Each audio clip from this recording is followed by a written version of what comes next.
You have a TV? No. I just like to read the TV guide. Read the TV guide. You don't need a TV. Television addict! Television addict! Television addict!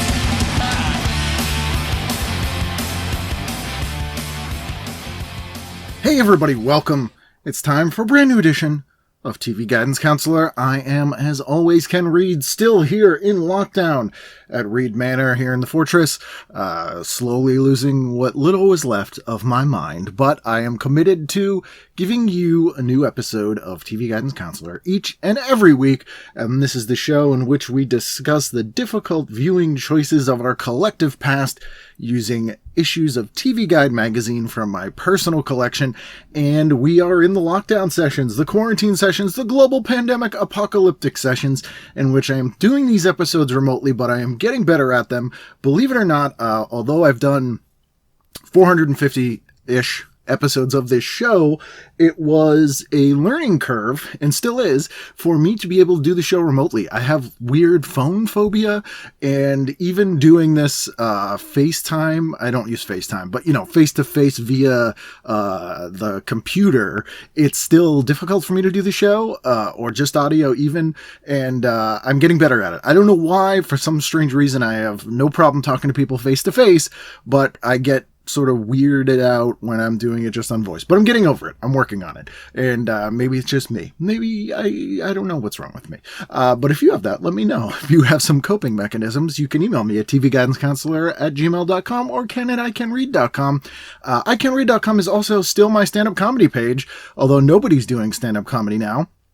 But I'm trying to come up with some different things. I'm doing daily lockdown videos of my weird toys and things that I have in my house. So if you don't follow me on social media, please do at Kenneth W. Reed or at TV Guidance on all the things. I even signed up for TikTok, but I think I'm going to delete that. I don't understand what it is. I feel really old.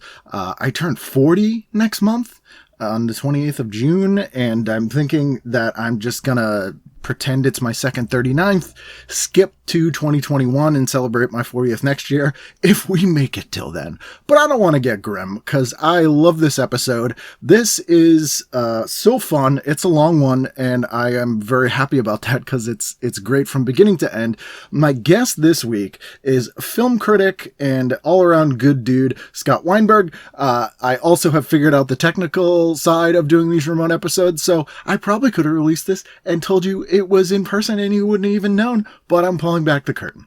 Anyway, Scott is very smart, very funny. I really love talking to him. He's a kindred spirit of mine, and we've been trying to get this going for a while, and I'm glad we finally had the chance to sit down and do an episode. I mean, what else are we going to do? We're in lockdown, for Christ's sake. Anyway, please enjoy this episode. I know you will, so please sit back, relax, and enjoy this week's episode of TV Guidance Counselor with my guest, Scott Weinberg. TV is my friend, and it has been always there for me in time of need. Live via satellite from the city of brotherly love, Scott Weinberg, how are you? Hey, Ken, thanks for having me. Happy to be here. Love the show, and long-time listener, first-time call.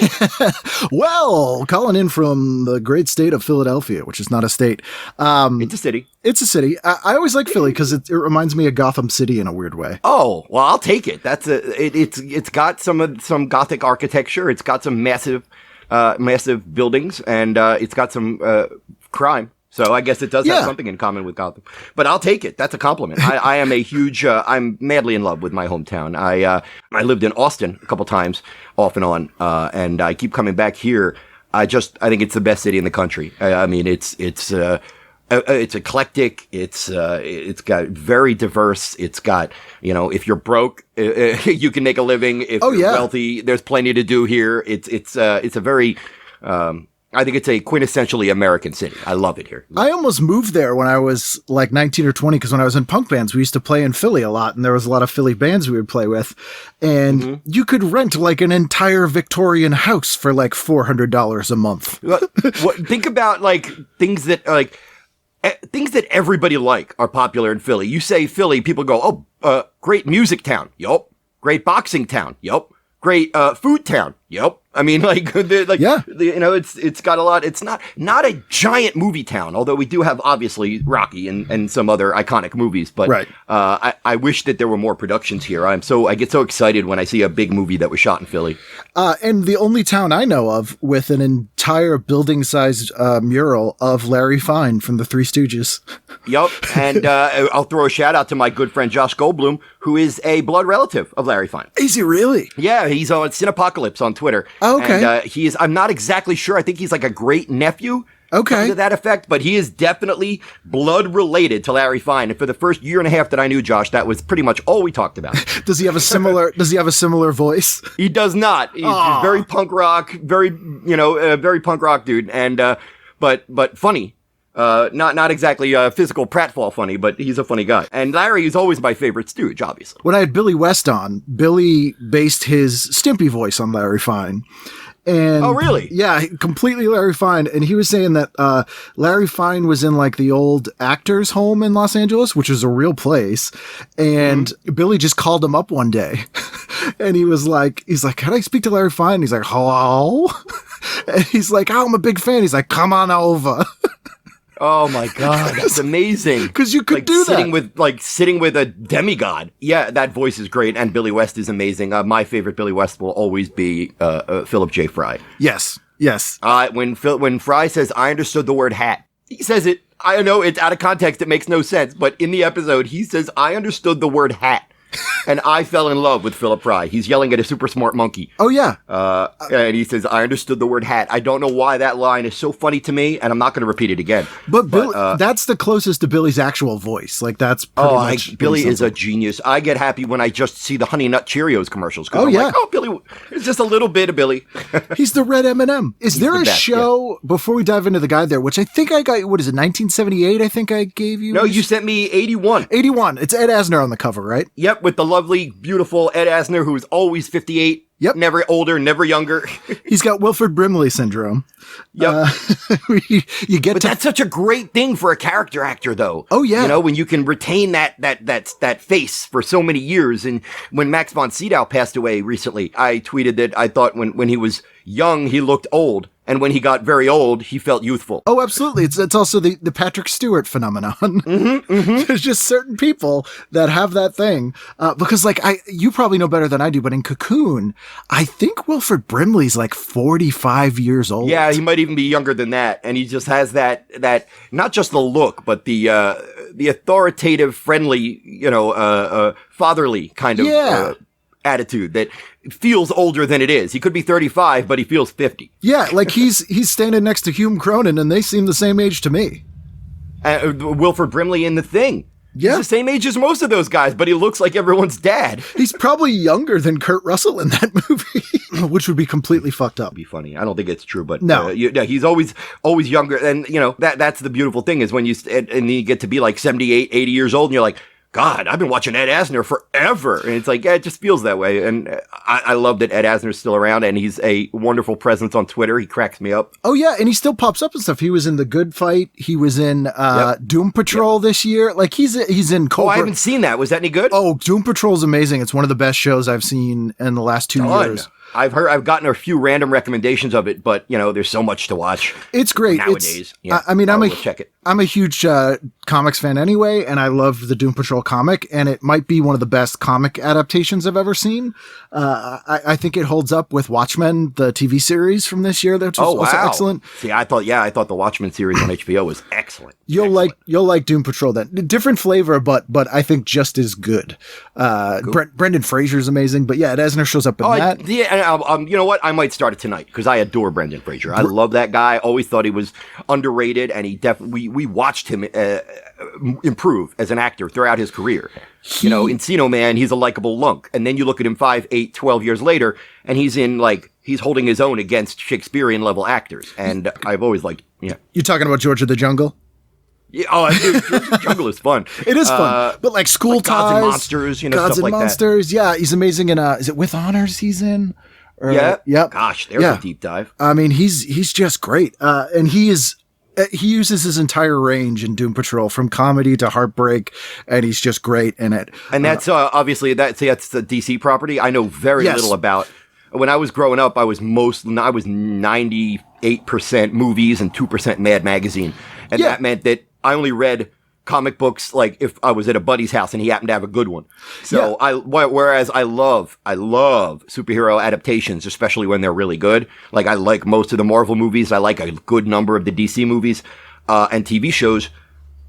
So I'm one of those older people who, didn't grow up on comic books, but still is enjoying kind of the renaissance now of seeing them all adapted over the last 10 years. It's been a lot of fun. Well, it's interesting because I always say that Jack Kirby is actually secretly the largest pop cultural influence on the 21st century, because even if you didn't read his comics, the weird ideas and the sort of things that we now consider cliches or like canon in anything superhero or sci-fi or even a lot of mainstream stuff are literally all Jack Kirby ideas that stemmed from his comic stuff. And so it's like you can't escape it even if you weren't a reader of it in a lot of ways.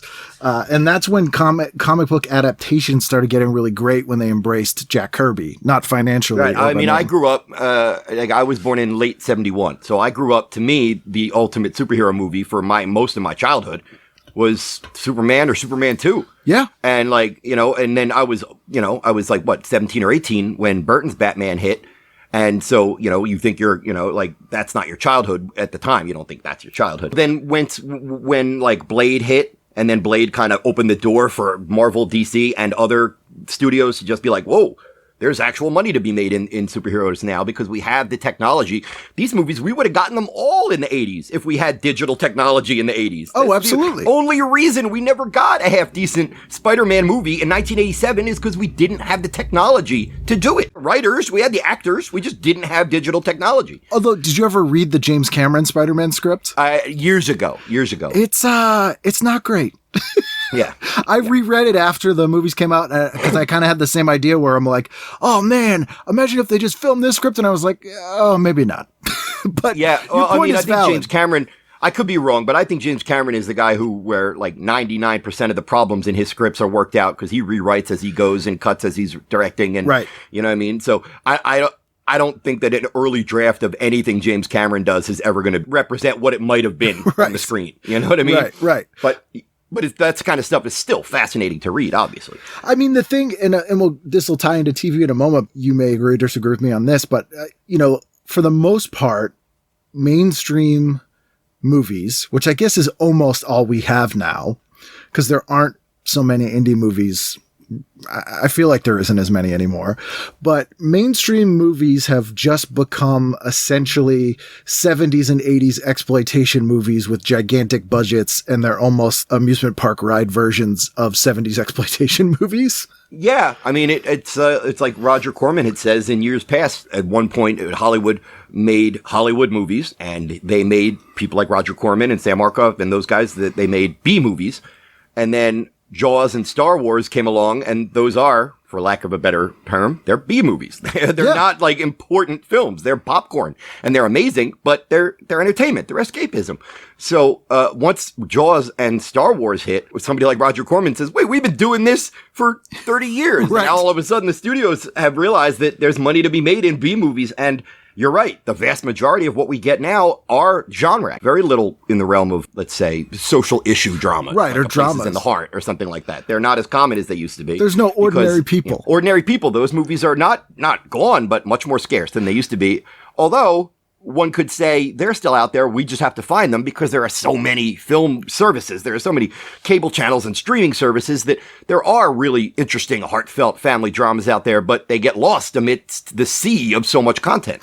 Yeah. And I feel like constraints is the mother of innovation when it comes to movies and television. And the reason that those exploitation movies had such crazy ideas or highly entertaining things was that they had to compensate for not having the budget, and television moved into that slot, especially in the sort of 90s and the modern era. Now everything, there's no real lines, but I feel like that shift happened late 80s into the 90s where television sort of became we have to innovate because we don't have the money, so let's do some interesting stuff. Right. And it's always been a back and forth between movies and TV. It's like, You know, in the 50s, it's like, well, we got TV's taking some of our business. We got 3D now. You can't get 3D at home. And then television says, we now have color. Beat that. Color at home. We have movies at home. And then cinema would come back with another revolution, and they would just back and forth. And it's become kind of a crazy, what would you call it? A foot race, I guess.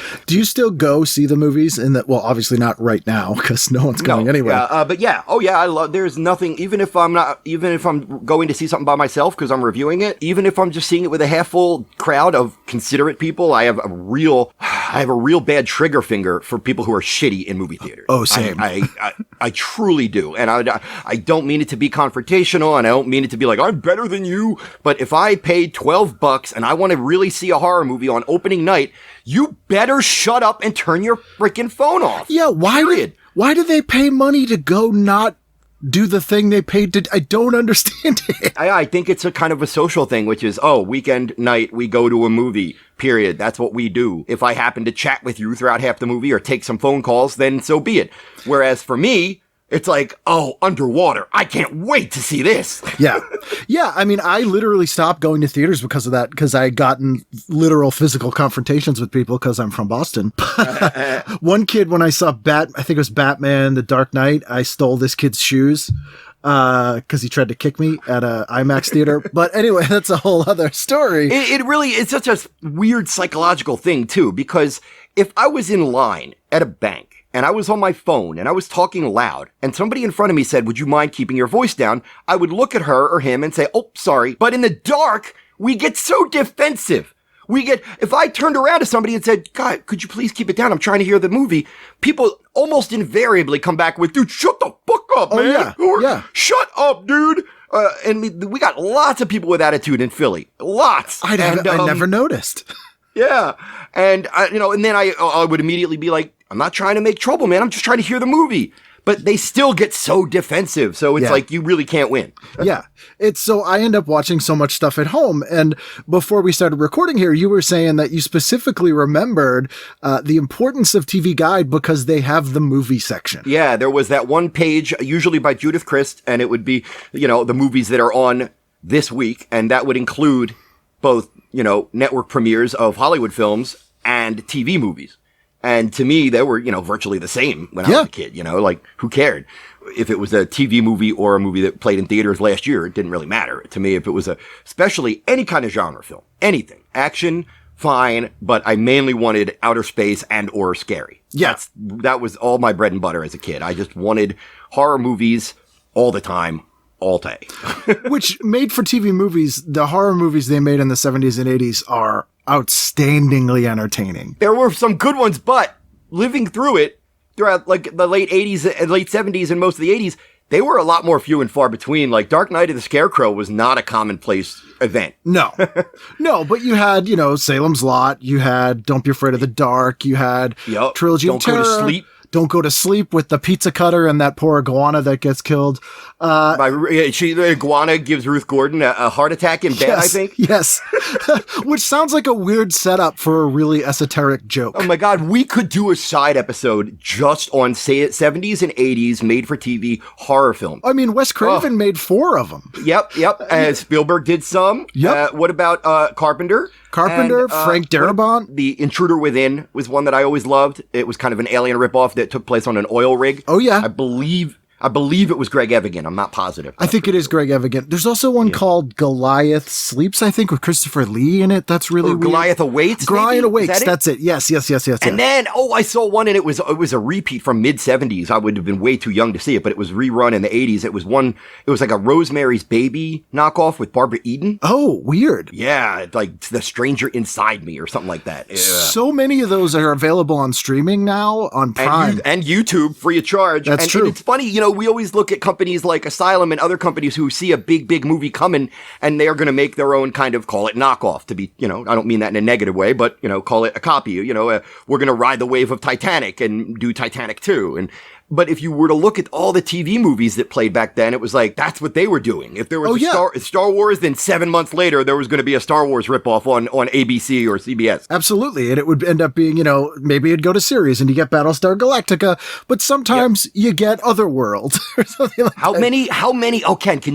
the top of your head Star Wars TV knockoffs can you think of? It depends on how you define it, because there are some that were sort of made in the wake of Star Wars, but were from other properties. Like I feel like the Logan's Run TV series. Never saw it, but I love that movie. Yeah. And you know what I did love as a kid? I think me and my sister probably ended up seeing every episode, especially the Hawk episodes. Buck Rogers. Buck Rogers was great. Battlestar Galactica definitely came in. Never got into, I did revisit the old Battlestar Galactica as an adult because I really, really liked the Katie Sackhoff version. I thought that was a damn good show, so I went back. It's dated, but it's fun. I never watched it as a kid because for some reason Battlestar Galactica seemed a little bit more like I don't know, not actiony enough. Chintzy. Maybe I was wrong.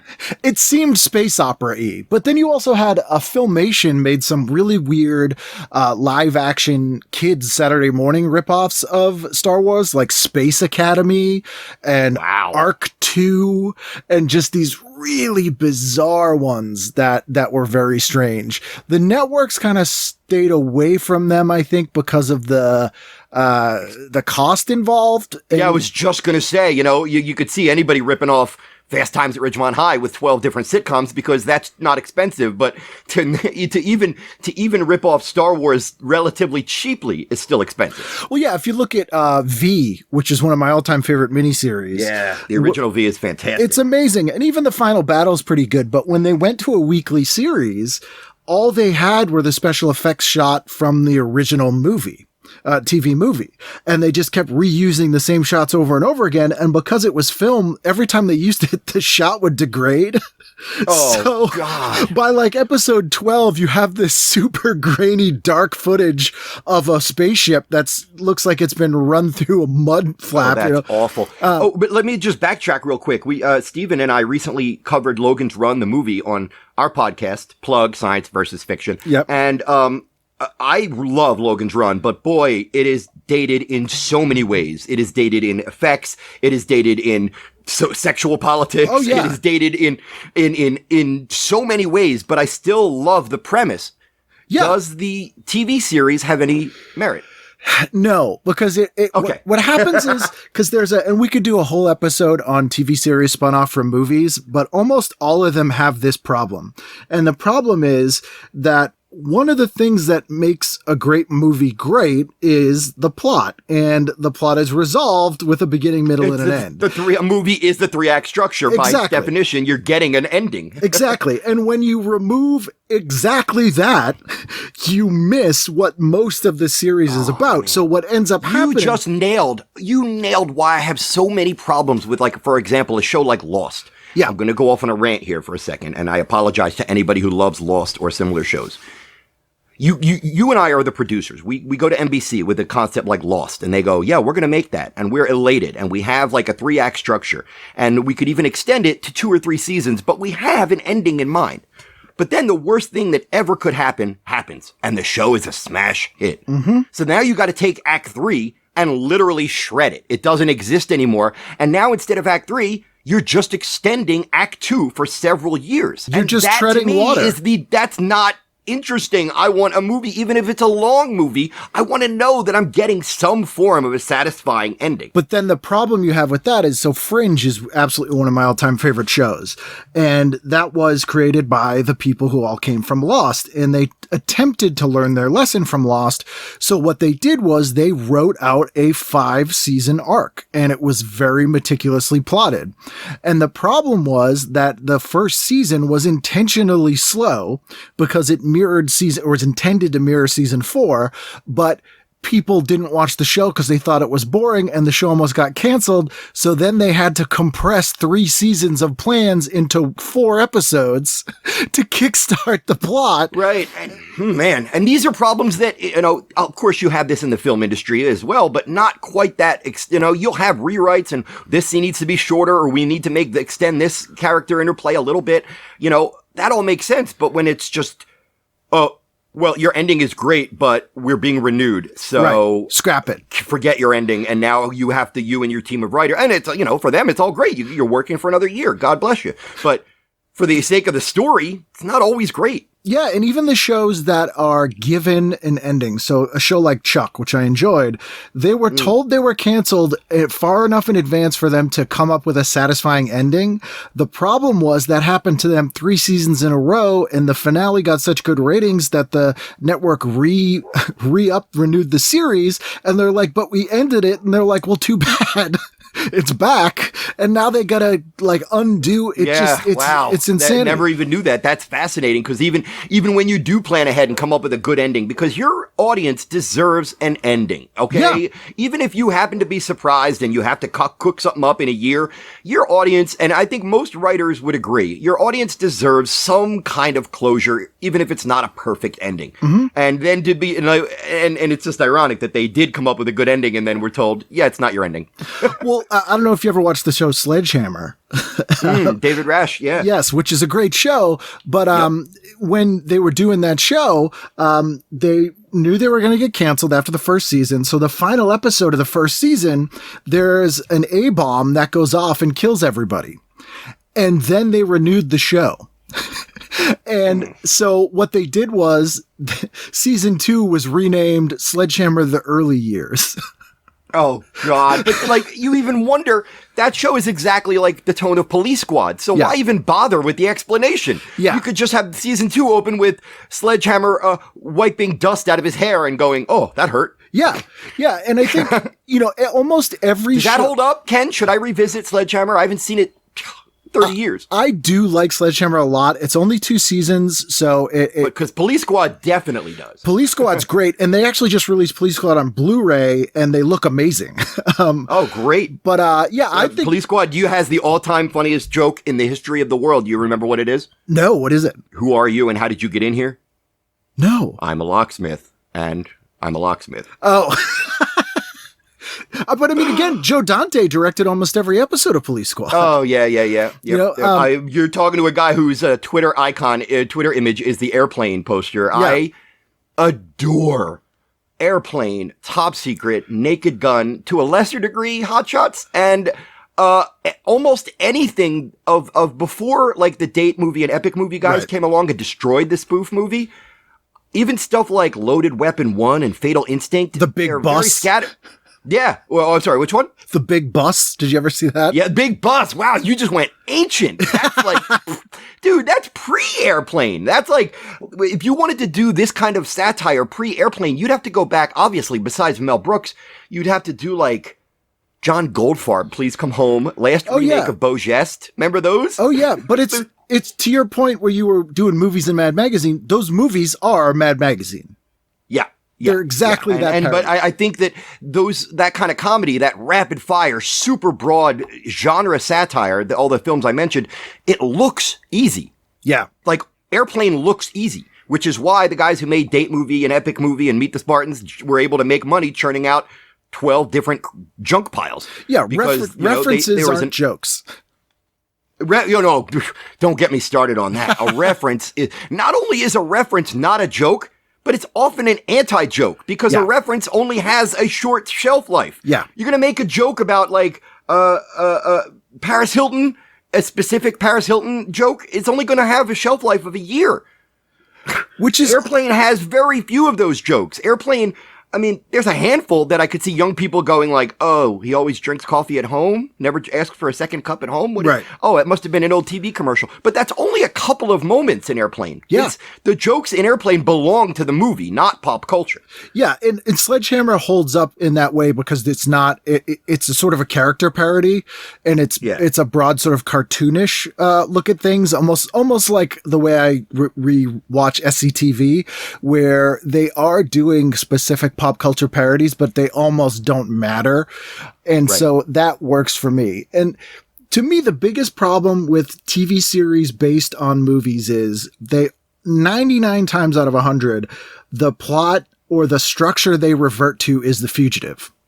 Because for some reason, that's the only thing they can think of to do with a TV series based on a movie, is to have sort of go from town to town and interact with sort of Monster of the Week, Case of the Week type stuff. Oh yeah, to me that's the Incredible Hulk template. Absolutely. Absolutely. Have you seen the Hulk Out list? No. Ken Johnson, who also created V, on his website, and if you're playing TV Guidance Counselor Bingo at home, you just want a square here. I'm sorry, do you mean Director of Steel? Yes. Johnson? Yes. Oh my.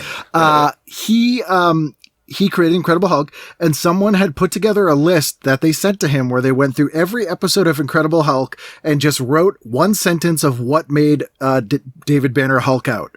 No editorializing, no matter, and it's the funniest list I've ever read, and it's all true. It's literally like, doesn't have change for a phone, gets hit by a boulder, locked in a freezer, gets bit by a dog. It's amazing. Aside from the TV movies, which I don't know if I've seen, I'm pretty sure I saw almost every episode of the original Incredible Hulk, and I don't remember him ever hulking out.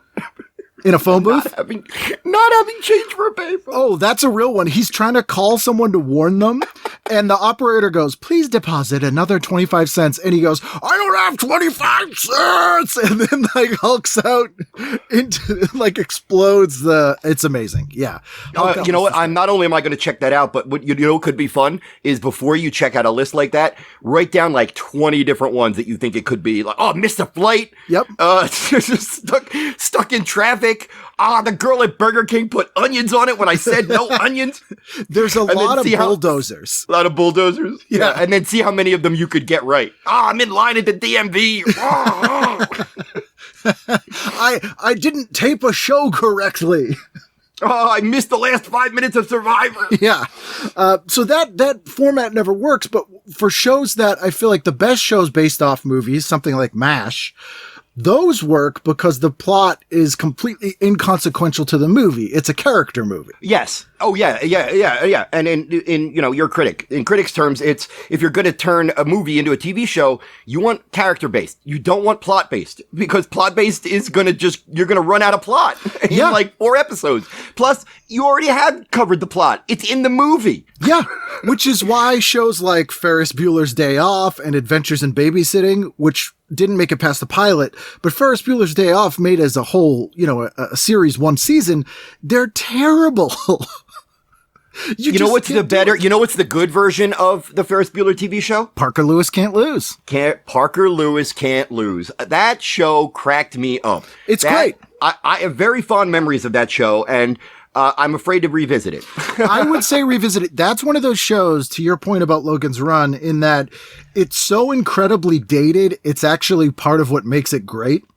Yeah, it's almost like you're watching a historical relic and you're like, you know what? It doesn't even matter if it's wrong or crappy. It's a piece of history, and I'm just watching a piece of history. But it's actually really funny and well done. And one of the things, because I revisit Parker Lewis often, because why not, is that a lot of the things that Parker Lewis did, which were completely innovative at the time, have been adopted by so many shows since then, especially a show like Scrubs, which in format and structure and presentation is like a note-for-note ripoff of Parker Lewis Can't Lose, believe it or not. It's kind of amazing. And the joke I point to in the pilot to Parker Lewis Can't Lose, and this joke would not read to people now, but tells you everything you need to know about why that show is brilliant, is that show started in 1990.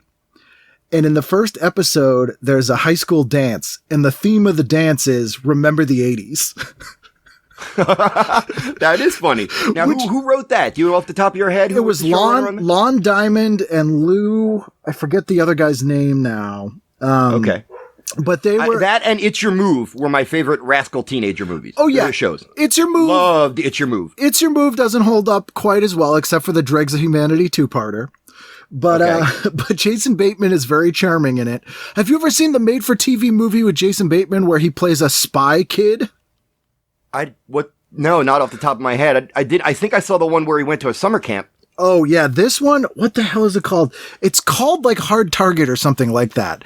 I'll have to look it up. But it's him and China Phillips. And Jason Bateman is a kid who plays guitar in a band. and his parents are kidnapped by international spies, and he has to, it's sort of like Cloak and Dagger, but it's not a comedy. And it's amazing. It's streaming on Amazon Prime right now. I'll try to remember the name. This is totally unrelated, but I just thought of it. You'll appreciate this. I installed Crackle. Nice. Because I needed to watch news radio. And it has news radio, and it's free. It has ads, but who cares? And then I realized it has a sitcom that had no interest for me when I was a kid because it seemed very dry and droll, and I had no interest in it, so I've seen none. And now I'm going to binge the hell out of Barney Miller. Oh, it's the best. But imagine being like 9 years old. That's not a comedy. That's not a sitcom that a 9-year-old. Like, if you were 9, would you watch Cheers necessarily? It's boring. You want to see wacky stuff. And I know Barney Miller is highly regarded as one of the best sitcoms of the 70s and 80s, but I had no interest in it as a kid. It was a bunch of cops sitting around one set. I didn't care. Yeah. And I'm looking forward to it now, big time. As a writer and as a comedian, whenever anyone asks me about sitcom structure, I always recommend Barney Miller because it is 100% a writer's show. It's a bottle episode every episode.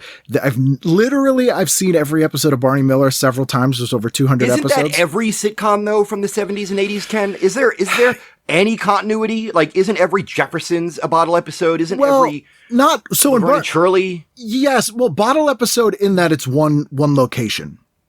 Oh, I'm sorry. I missed. That was my mistake. I thought a bottle episode was one that is like not related to continuity. No.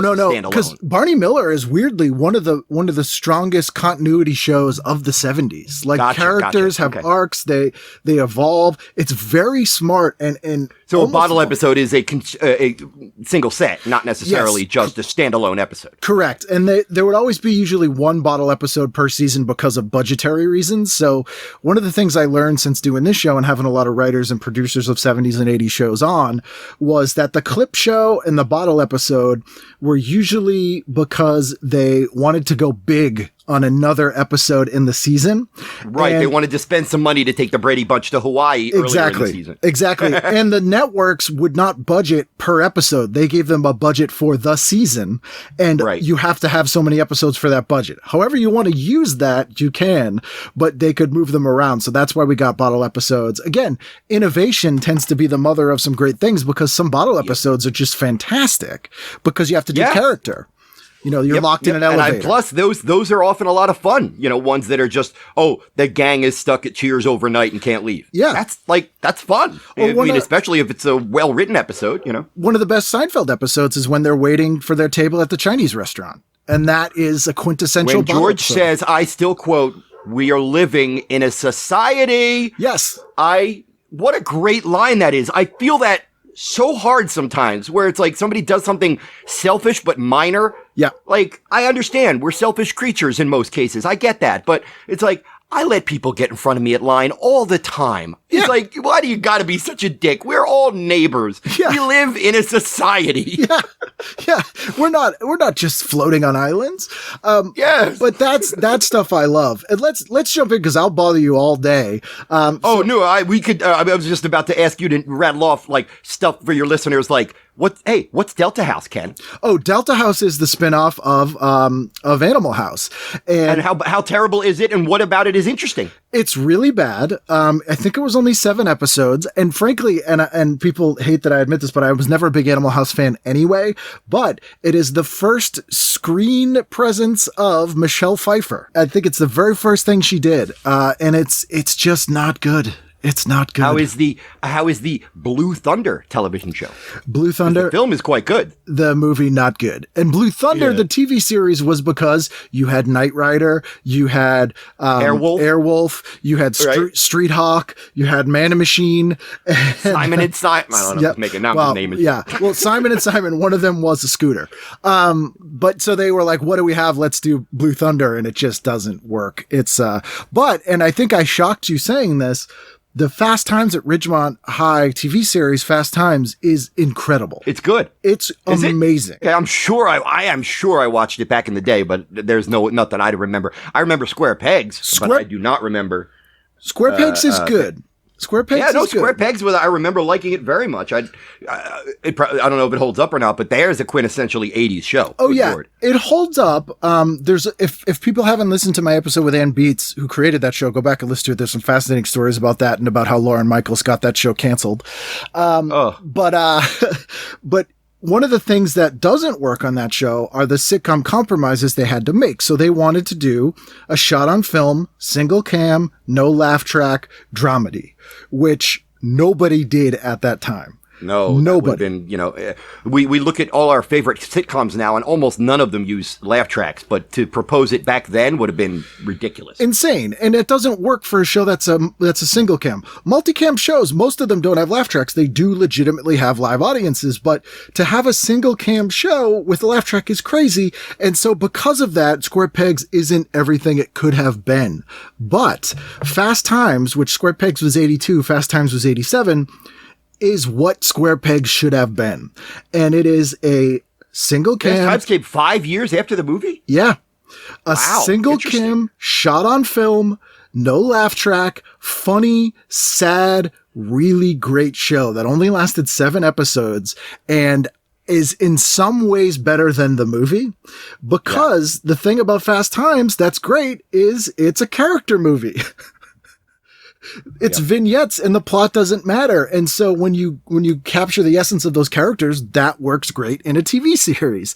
And it's a shame that show never really took off. It's got a theme song by Oingo Boingo written just for the series. I got more. All right. What else you got? Starman TV show.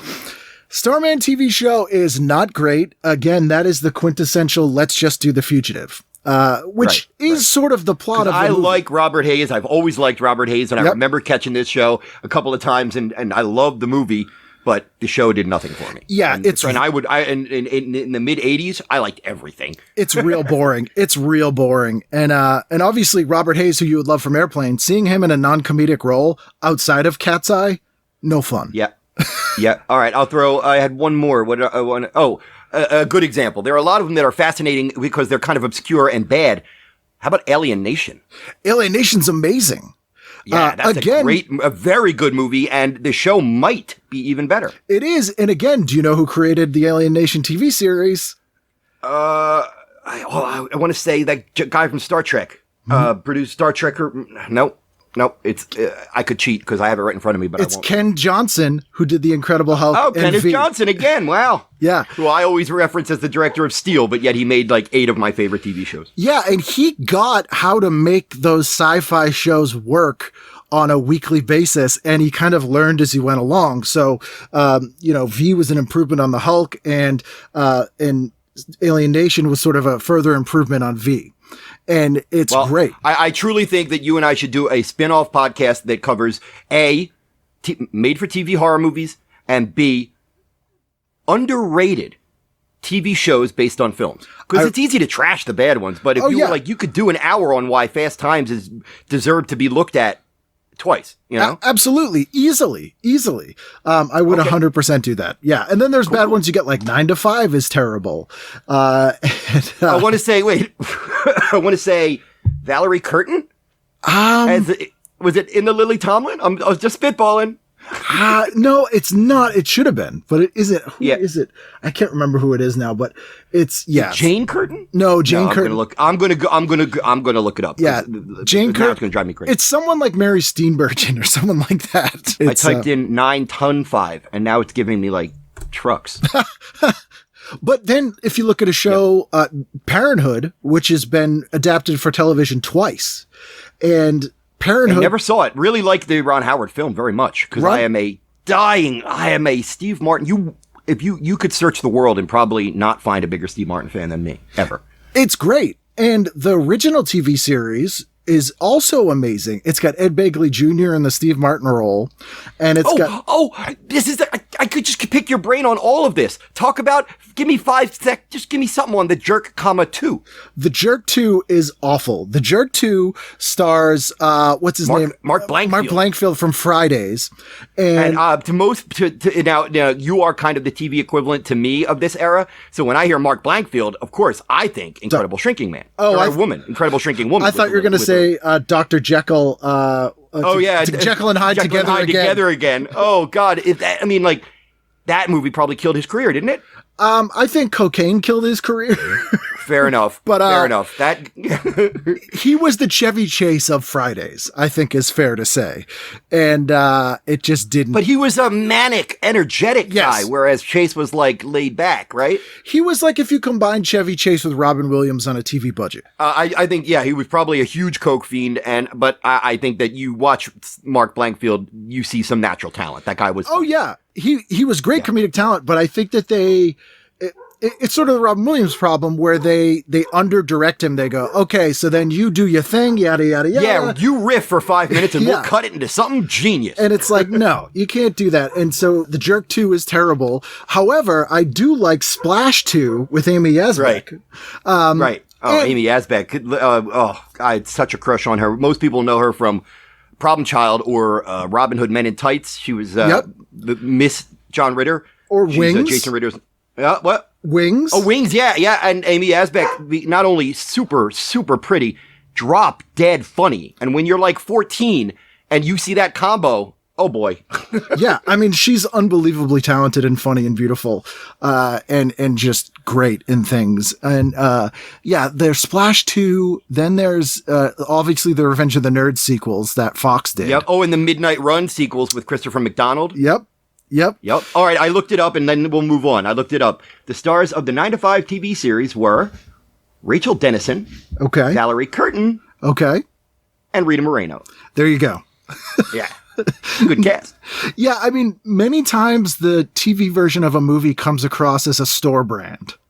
I believe that Jeffrey Tambor was not the Dabney Coleman. It must have been Peter Boners was probably. Yes, I believe he was. He's kind of smarmy. Yeah, it does not work. But, and my last word on the Fast Time show is all of the teachers from the movie play their own roles in the TV series. Oh. So Ray Walston. They got Ray Walston? Yep. Okay. They got, Vincent, Chiavelli? Savelli. Yep. They have everybody. So that dude, we're riffing like a team here. Yeah, I know. we got that cop, good cop dynamic going on here. There's a lot that are worth exploring, and we should 100% do that, even just for our own amusement. Oh my God, this is so funny. Hold on. On Wikipedia, under the 9 to 5 TV show, it says, cast changes were constant early on as the show tried to find the right ensemble combination. Jeffrey Tambor was the original Franklin Hart, Dabney Coleman's character, during the spring 1982 run, but that fall, Peter Boners replaced him in that role. That's just bizarre. And ironically, on at the same time was Buffalo Bill with Dabney Coleman basically playing his character from 9 to 5. Right. And although he is probably to experts best known as a director, Peter Boners is probably most famous for playing the psychiatrist neighbor to dentist. Bob Newhart. He was the dentist. Thank you. Who shared an in the office Bob Newhart show. Yeah, yep. And he was a great foil to Bob Newhart. Fantastic on that show. And he became a director later. I believe he still directs if he's still alive, but he directs a ton of TV. Tons of television. Tons. Yeah, absolutely. So let's dive in. Saturday night, 1981. What month are we in? April 1981. Ed Asner's Big Beautiful Face. Saturday night, what'd you do? Oh, I also want to just throw in, if anybody out there is interested, there is a very good article in this issue. It's mentioned on the cover. It says why Saturday Night Live went bad, and it's a very recent article about the infamous John Dumanian year. Yes. I think I pronounced her name right. Jean Dumanian. Jean, thank you. Jean Dumanian. And widely regarded as the, aside from a few bright spots, the worst season of Saturday Night Live by far. Yeah, it's the first season that Lorne Michaels was not around, and although off the top of your head, who was that cast? Well, there were two casts, but the very first cast was Denny Dillon, Charles Rocket, who was actually really funny and a brilliant guy. Yes. It was in the Talking story, but he was in the Talking Heads, and wait, Charles Rocket was in the Talking Heads? Absolutely, he went to Rhode Island School of Design with them, and he was in an early version of Talking Heads when they were all in college together. He was in a ton of weird new wave punk bands, and weirdly, he got his role on SNL fell almost the same exact way Fred Armisen did, in that Charles Rocket, just for his own amusement, went out with a camera and pretended to be a newscaster and would interview people on the street. And that tape kind of made its way around to places, and that's why they cast Charles Rocket. Huh. If you want to read up, he's a fascinating guy. He was a bit player on Saturday Night Live, and he had kind of a tragic drug-addicted life. He died way too young. Absolutely suicide. Yeah, very sad. But okay, Saturday night, see, when I was a kid, even to 7, 8, 9 years old, Friday night, and Saturday night were for movies. My mom was smart. She would always say, yeah, if you do this or that, or finish your homework, or help me with the dishes, or whatever, you could stay up and watch movies. And moms are smart, because they know that a 9-year-old kid, at worst, is never going to stay up past like 11:30. Right. Ever. Right. They're never going to make it. So oh boy, I got to stay up till 11:15, and watch a whole movie. But when there weren't movies on, or we went over to my grandmother's, Saturday was for 8 is enough, I guess. I guess 8 is enough. Okay. Big Willie Ames fan? More so in Scavenger Hunt, I think. Okay. I loved Scavenger Hunt as a kid. No, but yeah, the Saturday night was, I can't remember watching shows early Saturday.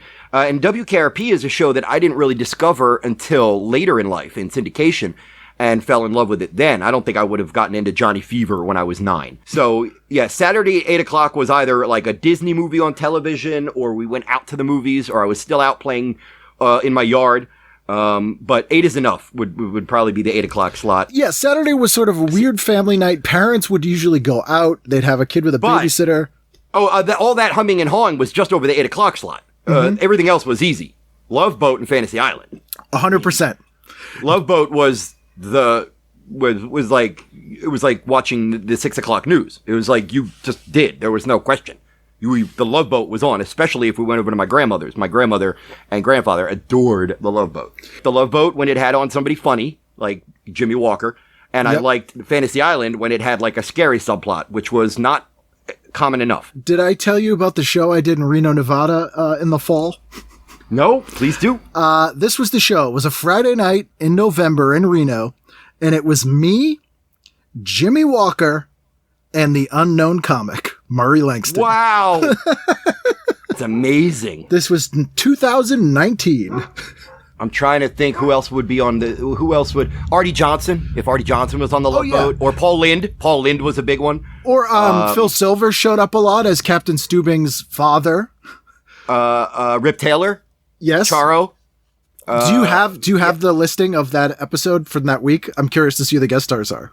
Oh, no, you ramble. You vamp, I'll find it. I mean, the thing, and I always say this on the show, the thing about Love Boat that was great as a kid was for an hour's worth of television, you basically got 4 shows. And the tones would be completely different. So you'd get like a wacky You're right. tone. I always thought it was 3, but it's not. It's usually 3 subplots involving the guests and a mini subplot involving the cast. Yeah. So it's like you get 4 shows in an hour, which is an amazing value for money as a kid. You get all that squeezed into 1 hour, which is fantastic. I made a joke a couple months ago on Twitter that nobody ever seems to binge watch The Love Boat. No, which you can. MeTV has it on, I think, every Sunday now. They'll usually have 3 or 4 episodes. Vincent Price is on The Love Boat a couple times. Like, there's some pretty fun people. Okay, I'll read you the plots and then the cast. Love Boat. A once obese man is chased by attractive women. 2. Vicky falls for her father's gambler friend. Ugh. 3. Isn't Vicky like 14? Yeah, she's pretty young. Although by 81, she might be like 18. Okay. 3. Wait, was Vicky on the original cast? Yes or no? Yes. Okay. I always thought Vicky was a late addition, like cousin. What's his name? Cousin Oliver? Yeah. Robbie Riss? No, I think she started in the first season. I think, but I might be wrong. A gang of aging crooks plans to crack the ship's safe. Every week there's a heist. Every week. Jill Whelan, Gene Barry, Vicki Lawrence, Jack Guilford, and Kay Ballard. That is kind of a soft episode. Yeah, I mean, Vicki Lawrence, probably the biggest name on there. Jack Guilford. Gene Barry is the gambling friend that Vicky falls for. So of course. Vicky falling, and Gene Barry, that's inappropriate. That's super creepy. And then Fantasy Island was Rourke's goddaughter, Anne Jillian, wishes to be freed from her inherited magical powers before she marries? What? Wait, okay. I'm going to read that again. Rourke's goddaughter wishes to be freed from her inherited magical powers before she marries. Yeah, we've all been there. Yeah, all right. And also, a scientist wants to cap his work on primordial life forms with a big discovery. Ned Funicello, Don Galloway, Doris Roberts, and Vic Tayback. The Vic Tayback one, I believe, is the scientist, and if I'm remembering correctly, that's basically a ripoff of Altered States. Oh, my. Of all the things. It's just bizarre. I remember very clearly, I think it was TV Guide. It must have been TV Guide, and I would love for you to find this issue. Brilliant headline on top, and it said, "Forgotten but not gone." And The Love Boat was one of the shows on that cover. Yes, it's from 85. There were a bunch Holy of shows. Crap! Yeah, it's a cartoon of The Love Boat. I think it's actually even a Jack Davis drawing, if I'm remembering. That must be why I remember it. And it was wasn't it like Different Strokes or Happy Days or like something that like shows that had been around too long? Yeah. Oh, you got to take a picture of that cover and send Absolutely. it to me. There's a bunch of 70s shows that went way later into the 80s than you remember, like Alice or those shows. And on the same respect, there's a bunch of 80s shows that went into the 90s and people don't remember. Like Miami Vice, I think, ended in 92. So it's now, like, that would be a fun little sidebar is what good show had the worst final season? Oh, God, that's tough. Right? That's tough. Right? That's because, I will never, ever hear a bad word about Laverne DeFazio or Shirley Feeney, but those last episodes, the last two seasons, or those California seasons were not sterling. Oh, it's awful. It's awful. I mean, the Gary Marshall universe final seasons was a whole different thing where they just stopped pretending it was the 50s. They went from being shot on film to shot on video. It's a different show. Yeah. And I again, no disrespect, but I think very late Happy Days, not great. I think it kind of, what's the phrase? Jump the shark. When I had Donnie Most on the show, he's the guy who coined Jump the Shark, and he had forgotten, and Ron Howard reminded him. And he tells the story where he goes, "Yeah, I guess we got this script," and Ronnie says, "No, remember, Don, you saw this script and you went, what the fuck is this?" And I went, when you go, "He's jumping a freaking shark. This is the dumbest thing I've ever seen. I'm quitting." How I don't mean this. I mean this in a complimentary way. How does a guy like Donnie Most not go on to a couple more sitcoms at least? How do those guys just vanish when the show ends? Do they become so connected to the character that casting directors are afraid? Is that what it is? I think that's what it is, and the sort of genius of the people who ended up thriving after Happy Days specifically was that they all moved behind the camera. And there's tons of people, there's at least 3 people from Happy Days that moved behind the camera. Obviously Ron Howard, Anson Williams is a big one, and people associated them way too much with their roles. And Ron Howard knew that early because he had already done Andy Griffith, and he was smart enough to recognize that. But, a lot of them didn't. And Donnie Most is he's not, I don't take him as a real calculating guy, and he kind of fell into that role, and he always wanted to be a singer, and so it just, the roles didn't come. Now, Liz will make me happy to know that like a guy like him got off Happy Days, whether or not he wanted other acting roles. I don't care. All I know is he just went on to like be successful and happy. Yeah, he has a 12-piece swing band now, and they would tour around and do shows. He did a lot of cartoon voiceover. He played Styles on the Teen Wolf cartoon. Nice. And I did see him pop up in an indie film like not very long ago. Yeah, and I'm pops up. That's Donnie Most. Yeah, he pops up in stuff. I look, and it's just a weird connection because when I think Donnie Most, I just think Ralph Malph made me laugh my ass off. Oh, yeah. And therefore you build a warmth towards the actor, and when they vanish, you're like, well, maybe they didn't want to be actors, and I just hope they have a good life. Yeah, he still acts and always wanted to act, and it's tough. And Happy Days specifically, they all got really fucked over by royalties. Money-wise. And literally none of them saw a dime in royalties. And the only money That's a sin. Which is insane. Same with the Brady Bunch, and same with Gilligan's Island. And when I think about what happened to beautiful Erin Moran, the way her life fell apart, and it's just it's horrific. A $1 million machine ran partially on actors like her, and they deserve to be taken care of. They, whether or not that means you're set for life after a show or you just have a decent pension, I don't know, but somebody like that doesn't deserve to just fade away like that. The tragedy that I've encountered since doing this show for the last 7 years and befriending and getting to talk to a lot of these actors is acting, especially TV acting, is the most blue collar job I think I've ever encountered. And I come from a family of plumbers and electricians and all this stuff where they're constantly hustling. You know, they might get paid a pretty good payday for a role, but then they might not work again for a year. So they have to constantly live like they're poor. And then the problem is you're very high profile. So it's real hard to go back and try to get a job in an office when people know you from a TV show that they loved, when really they make more money every year than you do. Right. And then you obviously, and then you realize, okay, well, fine, I'm an actor then, and I will now pursue work. Like, I think about Linda Blair's career, you know, and it's like, she was obviously an epic star based on what she did as a kid in The Exorcist, and then it's like, can people ever see her as anything beyond just that? It makes you kind of sad. Which they can't, and I think Savage Streets proves that. Or Night Patrol, written and directed by Murray Langston. Yes. So it's tough, you know, and the only money the Happy Days people got was from suing Gary Marshall Productions over using their likeness on a slot machine about 10 years ago. And they won $100,000 to split between all of them. Oh, man. So it's sad. Some people end up like Scott Baio, who has more money than he should. If he has $50, it's more than he should. So Sunday night, what'd you do? Sunday night would have definitely been All-Star Family Feud. So this is Celebrity Family Feud? Yep, it said All-Star Family Feud. There's a nice ad for it on the in the TV guide, and it has the cast. I think it might have been a double episode. I don't know, but it had the casts from Dukes of Hazzard, Dallas, The Jeffersons, and It's a Living. Oh wow!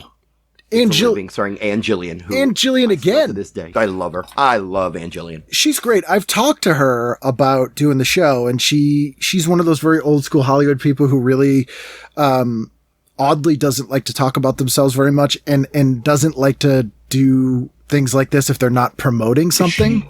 Is she retired from acting? Yep. So she grew up in Cambridge, Mass, right near where I grew up. Oh, and cool. She's got an amazing story. And she also is one of the few people, along with Joan Rivers, I think, who played herself in a TV movie about her life. Oh, that's interesting. She's in the Anne Jillian story because she survived breast cancer, I think, 3 times. Like, she has just a crazy life story. And it's kind of, younger people might just vaguely remember her, but if you grew up in the 80s, she was on TV every night.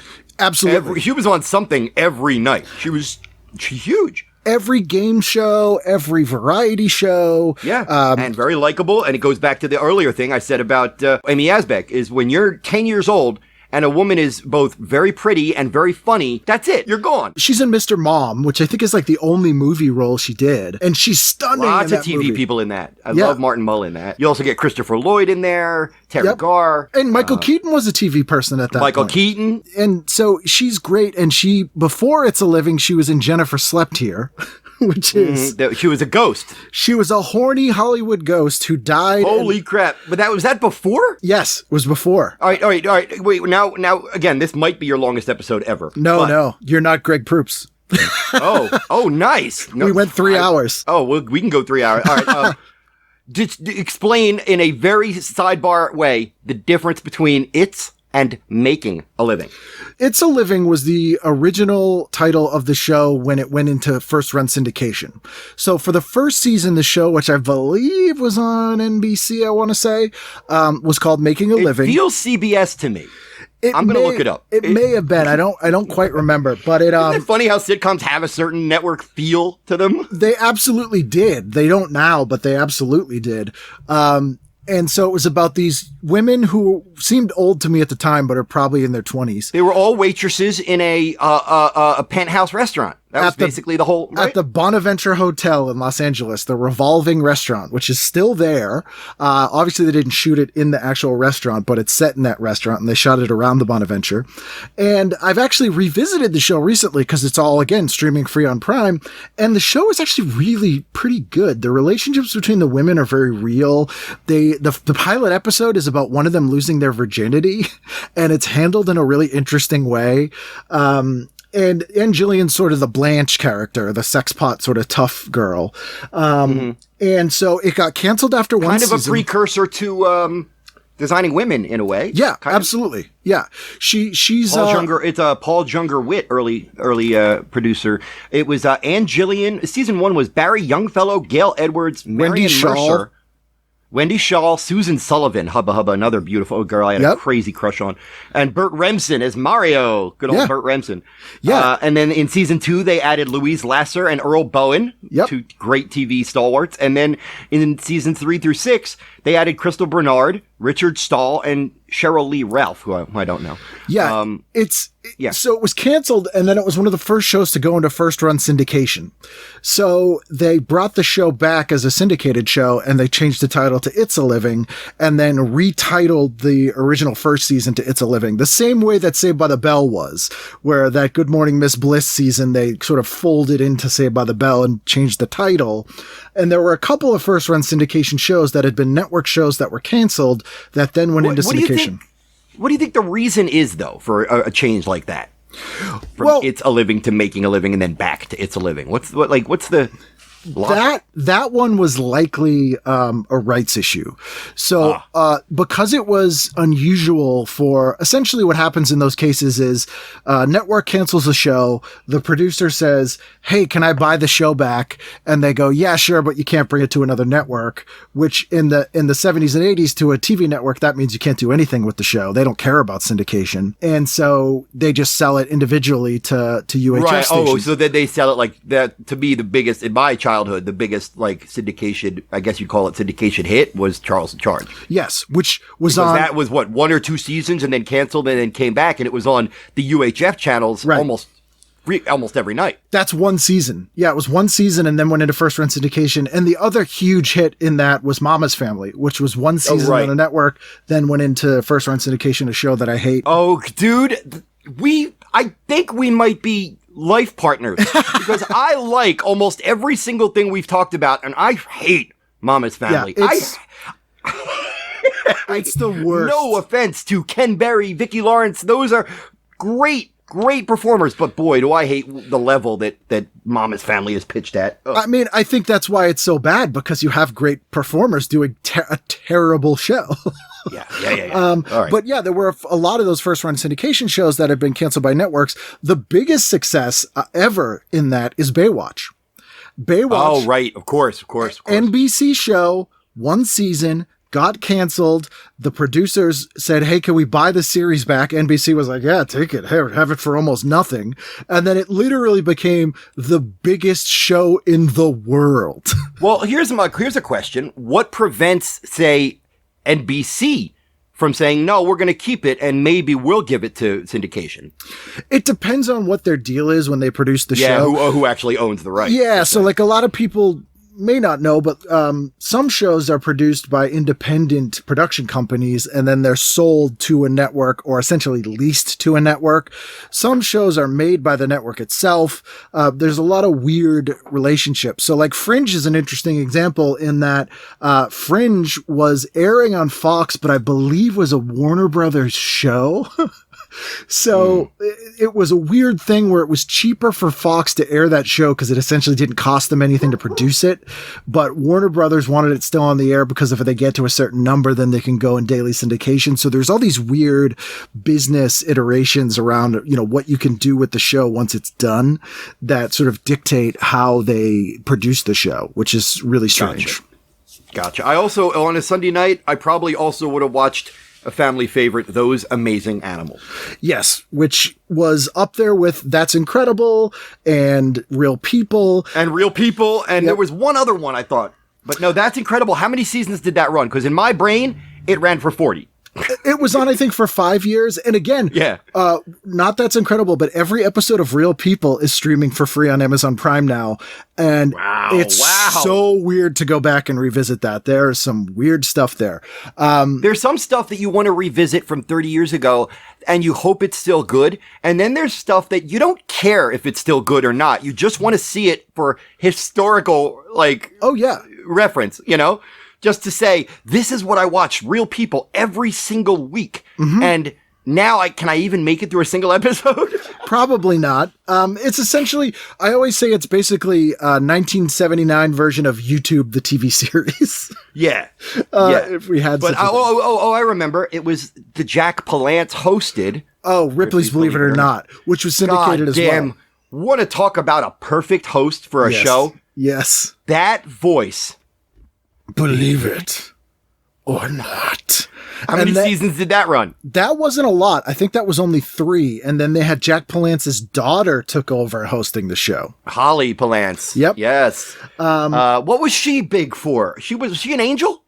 No, I literally think it was just from That's Incredible. I think Palance was like, give it to her. And then she got some guest starring roles later.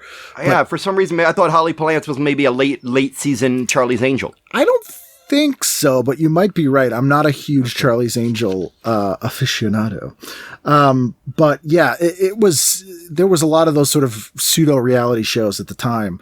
In addition to the subgenre of blooper shows where we had not just TV's bloopers and practical jokes, you had follow up bleeps and blunders. Man, I remember clear as day when those first blooper shows came on. It was Ed McMahon and Dick Clark. Mm-hmm. Those were the very first ones, and they had like outtakes from the original Star Trek series and maybe like some James Dean films in addition to more recent stuff. You would have thought that I had discovered the Ark of the Covenant watching this. I mean, I was fascinated by bloopers of old shows and movies. Well, you never got to see that stuff. People take for granted now that you get to see everything behind the scenes all the time in real time. And that stuff they used to save for gag reels for the cast and crew. You never saw that stuff. Unless you watch Cannonball Run. Exactly. Which was unusual, which you should do every night. What'd you do Monday? I did want to throw out something else for you Sunday night real quick. This was a pilot. How long did Jack Guilford in Heaven on Earth last? Okay. I do not remember how long.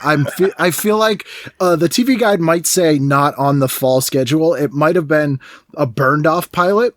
Yep. So pilot comedy. In Heaven on Earth, Jack Guilford appears as the Almighty's representative who assigns 3 fledgling spirits a good deed task before they may enter heaven. So it sounds like a weird comedic take essentially on Fantasy Island to me. Yeah. Or it's like a Heaven Can Wait kind of thing, maybe. Well, there's always a God show on. Every decade has a God show that's on for the whole decade. So in the 80s, it was Highway to Heaven. And this is pre-Highway to Heaven. The 90s, it was Touched by an Angel and Early Edition. We just saw the demise of God Friended Me. But how did that... God Friended Me. Good God. Yeah. I mean, it's an interesting premise for a show. I mean, essentially Quantum Leap was a God show, but it was, they didn't explicitly say it until season 3, and then the show got really shitty.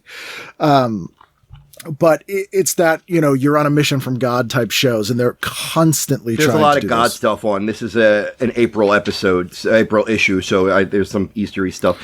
Sunday night, there were 2 movies on that I probably would have watched. Either the network television premiere of Sam Peckinpah's Convoy. Nice. Starring Chris Christopherson. But then there was also a made-for-TV movie on called Fugitive from the Empire, The Archer Strikes Back. That's clearly a Star Wars ripoff. Yeah, travel to the outer limits of your imagination to a world filled with magicians, adventurers, and exotic women. World television premiere. But hold on, we got to find out who's in this. Hold on. Fugitive from the Empire, a 1981 TV movie set on a planet where an alien prince is framed for the murder of his father, who is actually the victim of a power play by his nephew and an evil warrior leader. Spoilers? Yeah. Here's the cast. Lane Caudell. Okay. Kabir Bedi. Okay. Mark Alamo. George Kennedy. Natch. George Enis. Oh, Belinda Bauer. There we go. 2 people I know. George Kennedy and Belinda Bauer. That sounds terrible. That's real bad. I'm guessing that did not make it past the pilot. Yeah. So Monday night at 8 o'clock would have been, without a doubt, That's Incredible. You have to. It's incredible. It says it right in the title. If you want to see a 7-foot-tall yogi squeeze himself into a acrylic box, where else are you going to do that? See, I just had an image of that exact thing. Oh my God. 8 o'clock, new segments on high-speed Japanese trains and a medical treatment for sweaty palms, and repeat segments on a man who had a premonition about a hurricane, a horse that ropes calves, underwater dominoes, UFO researchers, a haunted plantation, Indian yogis who risk impalement, and a psychic who aids police. Now that's a lot of content in 1 hour. Yeah, 50 minutes. They packed all that in. I mean, that's, again, as a kid, when maybe your screen time is limited or you have a bedtime, if you can pack that much into an hour, like, you're winning. But here's an interesting facet that I never knew. Here we go. New segments on high-speed Japanese trains and a medical treatment for sweaty palms, comma, and repeat segments. They repeated segments? Oh, yeah, often. They often would. And that was sort of the magic of those shows where those sort of magazine-style shows were sold in that they said, hey, we do all these segments, and then we can cut them up and reorder them forever and do new wraparounds, and no one will know. That's lame. Anyway, That's probably what I would have watched. Also, opposite this would have been Little House on the Prairie, which my mom liked. Which I could never watch. And then the premiere of the Private Benjamin TV series. Yes. And who came back from that? I don't think anyone. Eileen Brennan. Oh. I'm sorry, I have an M&M in my mouth. Let me get rid It's of quite it. all right. Peanut or regular? Regular. Is it a red M&M that you had to eat because we talked about Billy West? I just had to have some chocolate. My blood sugar's going. I'm like, get Private Billy Benjamin. West. All right, I won't tell you who the lead is, who takes a Goldie Hawn role. But it also says, also starring Eileen Brennan and Hal Williams. And I'm pretty sure they were both in the movie. I didn't know Hal Williams was in the movie. I love Hal Williams. He is the best part of 227. Lorna Patterson in the Goldie Hawn role. Who is Lorna Patterson? Well, I remember her Cupid doll face, but I don't remember much. I don't remember her either. Lorna Patterson. All right, hold on, vamp a bit. I'm going to look up Private Benjamin now. I want to say Lorna Patterson was like a late addition to something like Mork and Mindy or something. Oh, Lorna Patterson, that's how I know her. She's the adorable singing stewardess in Airplane. There you go. Okay. She's like Julie Haggerty's pal in Airplane. She's funny as hell in Airplane. Maybe it's worth revisiting Private Benjamin. Yeah, Working Stiffs. She was on 8 episodes of Working Stiffs. Which was Jim Belushi. Yep, and Michael Keaton. Correct. Of course, correct. Stuff that's like in your DNA. Yeah, she didn't do much. She did a lot of episodic stuff after that, but yeah, that's how I know Lorna Patterson, because she's in Airplane, which I've seen 50 times. That's incredible. At 9 o'clock on Monday night, that's slim pickings, because as a kid, I did not dig MASH. I wouldn't have gotten it. No, it's the Barney Miller syndrome where it sort of seems sad and old. Yeah. Even if the characters or the actors are funny, it's like, I don't get the context here. Yeah. There was MASH, there was Dynasty, House Calls, no interest. Soap, even as a kid, didn't get into Soap or Lou Grant. So Monday night was kind of a wash. And Lou Grant, which is Wyatt Asner's on the cover, I think that was the first season of Lou Grant, and it was a spin-off of Mary Tyler Moore years after Mary Tyler Moore ended, and it's a drama, a 1-hour shot-on-film drama spin-off of a multicam sitcom. Yep. Did Mary Tyler Moore ever pop up in Lou Grant? No. It only went 2 seasons, so she never popped up. But she was also trying to do sitcoms still as well. She had a sitcom the year before that was a really weird concept, and it was called The Mary Tyler Moore Hour. And Michael Keaton was on it. He played a security guard at the studio. And the concept of the show was essentially Larry Sanders, in that Mary Tyler Moore played an actress who had a weekly variety show. And the first half hour was the sitcom of them making the variety show. And the second half hour was the variety show. Oh, that's cool. It was kind of cool. And it only went for 8 episodes. And then she had a mid-80s sitcom called Mary that was about, I think, a divorcee. It wasn't very good. But she was still trying too. Also, I got to remember that I was raised in Philadelphia, which means that some nights it was Phillies or Flyers. I mean, Boston would be the same, but for our equivalent teams. Yeah, so there would be some nights where I would watch a Flyers game with my dad and my sister and be fine with it.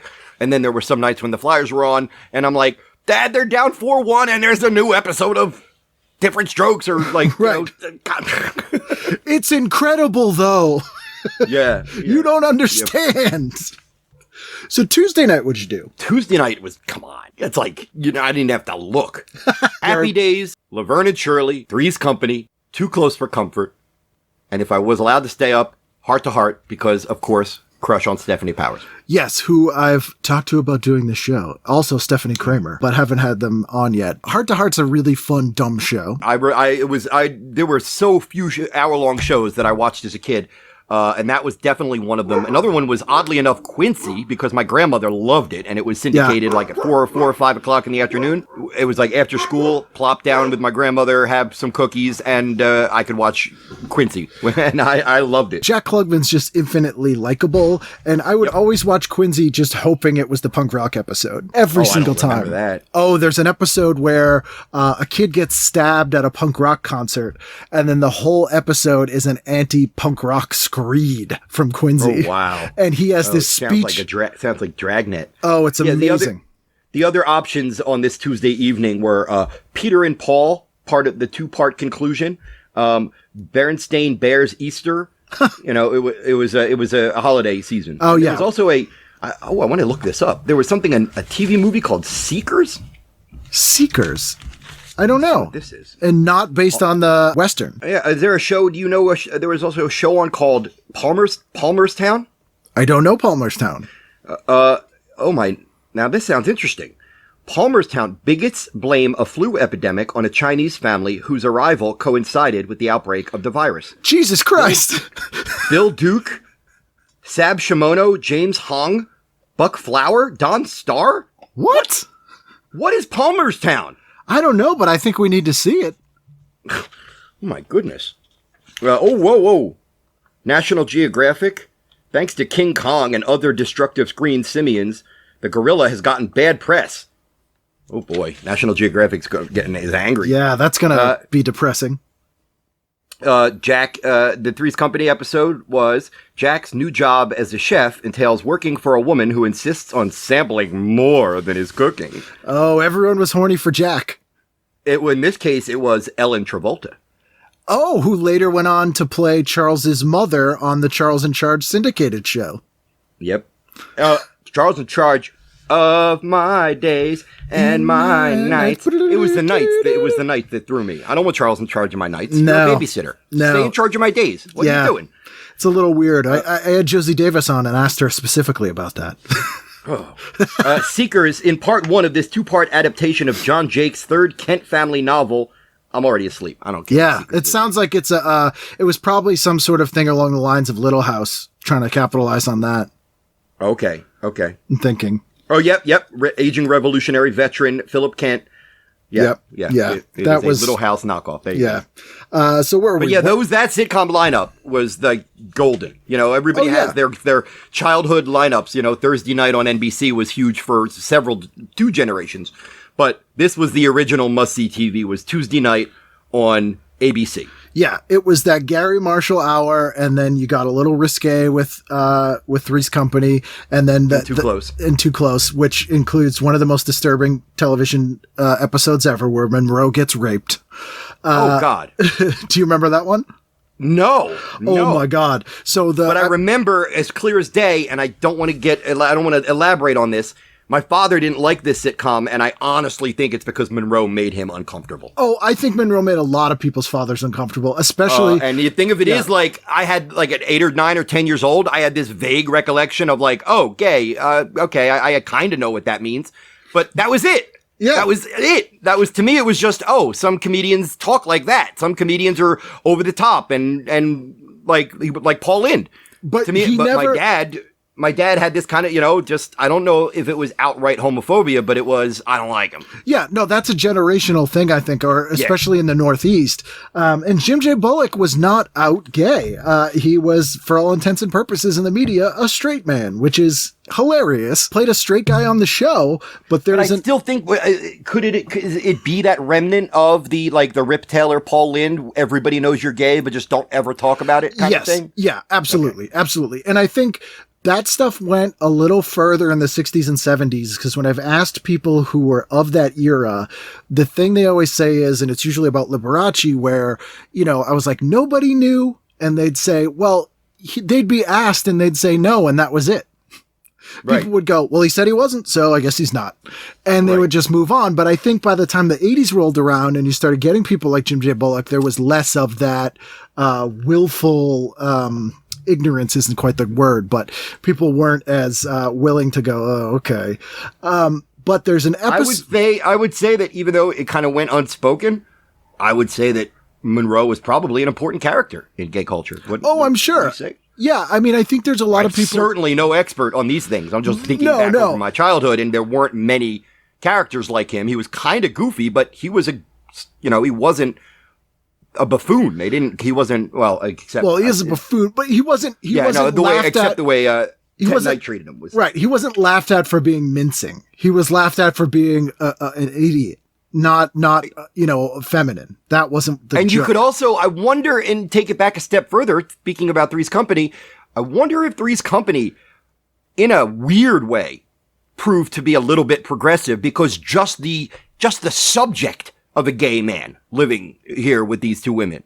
He wasn't a gay character, but just the topic being discussed in a popular show, is a good thing. Yeah, I mean, honestly, I had Kelly Dunham on a couple weeks ago, who's genderqueer, and she grew up in Wisconsin, I want to say, but she said that exact thing, that just the fact that they mentioned gay on TV, she never would have even heard of it before and never would have known that was a thing you could be.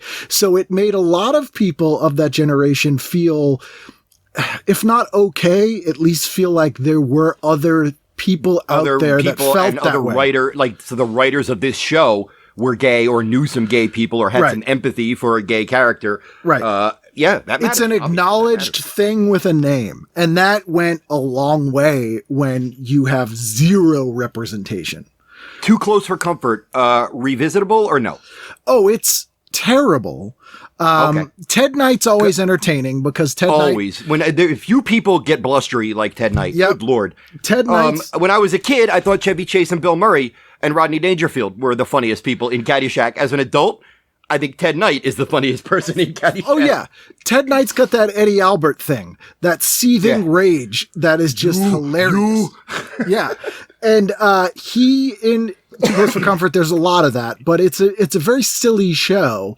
Aside from the episode where Monroe literally gets kidnapped by two cross-dressers who rape him, and it's all played for laughs. And for years, they took that episode out of the syndication package, and people thought it was just a myth. People were like, surely that's not a real show.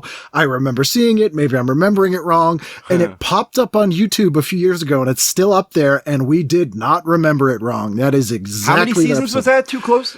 Again, that was a show that went one season on a network, and then I think 5 seasons on a first-run syndication. All right, so what else followed Three's Company? In that slot? Yeah. I think the year after it was, I don't know. I'm trying to think and I can't remember. I'll have to look up some old, I am lineups. stunned. If you would have asked me, I would have said Too Close for Comfort ran for at least 3 seasons. At least. Because it felt like a longer part of my childhood. I mean, it was in syndication, so you probably saw it at a different time. Yeah. And it also was a show that got a title change because it either started or ended as the Ted Knight Show. And then it got changed to Too Close for Comfort, and then it title changed again. There was a lot of weirdness around that show. Wednesday night, what'd you do? Wednesday night, definitely Greatest American Hero. What else was there? And that show does not hold up. Yeah. And I did just want to say, I think one of my favorite trivial bits about Too Close for Comfort is that one of the daughters is played by Deborah Van Valkenburg, and whenever I see her, I think of The Warriors. Yeah. She's also quite good in that. Yeah. And she's just another TV/movie actor where I just whatever happened to her? They should have had better options, but he should have been given more jobs. Well, there was a lot of people at that time. You were either a TV actor or a movie actor. And if you moved from one to the other, you were stuck there. So normally it was. We still have that though, don't we? Not really, because TV is I'm going to disprove you. And this is not an insult because I absolutely adore this actor. Nathan Fillion is a TV star. Yes. And but why can he not? I don't know. Maybe he's just not interested because he's happy doing what he's doing. The guy's been in several good shows. why is he not a movie star? Well, there's a lot of people like that, though, where you're like, they could have been a movie star and they tried. Like John Larroquette was one that John Ritter is a perfect example. Yeah, true. But John Ritter definitely, I don't know. He made a lot of movies, but he was never a movie actor in people's eyes. Yeah, but I mean, Problem Child, he's just the lead, you know? He's great in the movies he's in, but he just didn't make that transition for whatever reason. Yeah, that's true. He didn't make the full transition, but he definitely had more shots at it than a John Larroquette. Yeah, absolutely. Kirstie Alley. I just want to take just a moment to say, I honestly get choked up when I talk about John Ritter. I'm not kidding. You're not alone. I'm not kidding. Some people get choked up when they talk about Robin Williams or Phil Hartman or anybody who dies before their time and means a lot to them. I can't think about John Ritter without remembering when he died, and it just breaks my heart. And it's just the man should still be working today. He'd be. I mean, he's up I there don't with like to talk about it. Yeah, he's up there with John Candy. I will tell a sweet anecdote though. Yeah, go ahead. Several years ago, I was at the Oxford Film Festival, a great small film festival in Mississippi.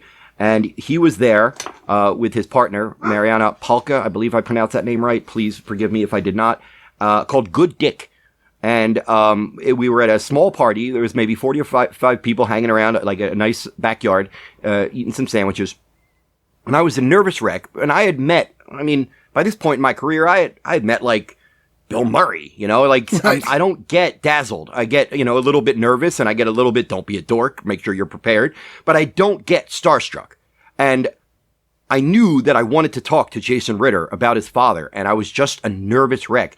And I told him how much he meant to me and my sister. My sister used to keep a scrapbook of John Ritter. That's how much she loved him. And I told him how me and my sister and my mom cried when he died. And he gave me a hug, and he was like, I never get tired of hearing about people who loved my dad. Yeah. And Jason Ritter, goes without saying, is such a classy guy. He's such a nice, decent person. And I never met John Ritter, but I can only assume from what you saw that he was a genuine, decent man. He is one of those guys, like John Candy, that I've never heard a single bad thing about.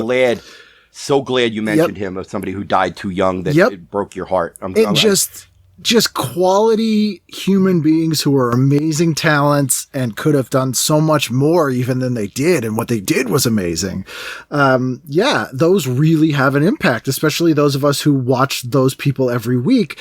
And it tends to be TV actors, I think, for people of my generation and your generation, that have that effect on us more, because TV was more intimate to us because it was beamed into our house. We experienced those people in our home environment every week. And so it has more of a personal connection than even a movie actor does. Yeah, it really does. It has this they're in your home. They're there, you know, several nights a week. And, for my sister, it was partially a girl crush on a handsome guy. And beyond that, it was just, he was adorable. Just a funny, likable man. If he was your neighbor, you would have invited him over to dinner twice a week. Oh, yeah. Genuine. And it doesn't matter, that's why, when people mention the John Candys and the Robin Williams and the Phil Hartmans, I always think of John Ritter, and my condolences to his family. It was just such a beautiful man. You're not alone. Yeah. It's come up a lot on the show. I know. My entire generation and people younger, older than me, Hero at Large it was a huge movie to me as a kid. Yeah, Real Men. It's forgotten it now. Hero at Large was 1980, where John Ritter plays an out-of-work actor who takes a job as a fake superhero costume character. He's playing a promotional role in front of the movie theater, and he thwarts a crime and becomes a reluctant superhero. And it's very dated in many ways, but it's also kind of sweet. And Ann Archer is his partner, is his love interest. She's also quite good. And it kind of tapped into the superhero zeitgeist well before it became huge. But Hero at Large, if you love John Ritter, is definitely worth seeing. Oh, yeah, or Americathon, or Stay Tuned.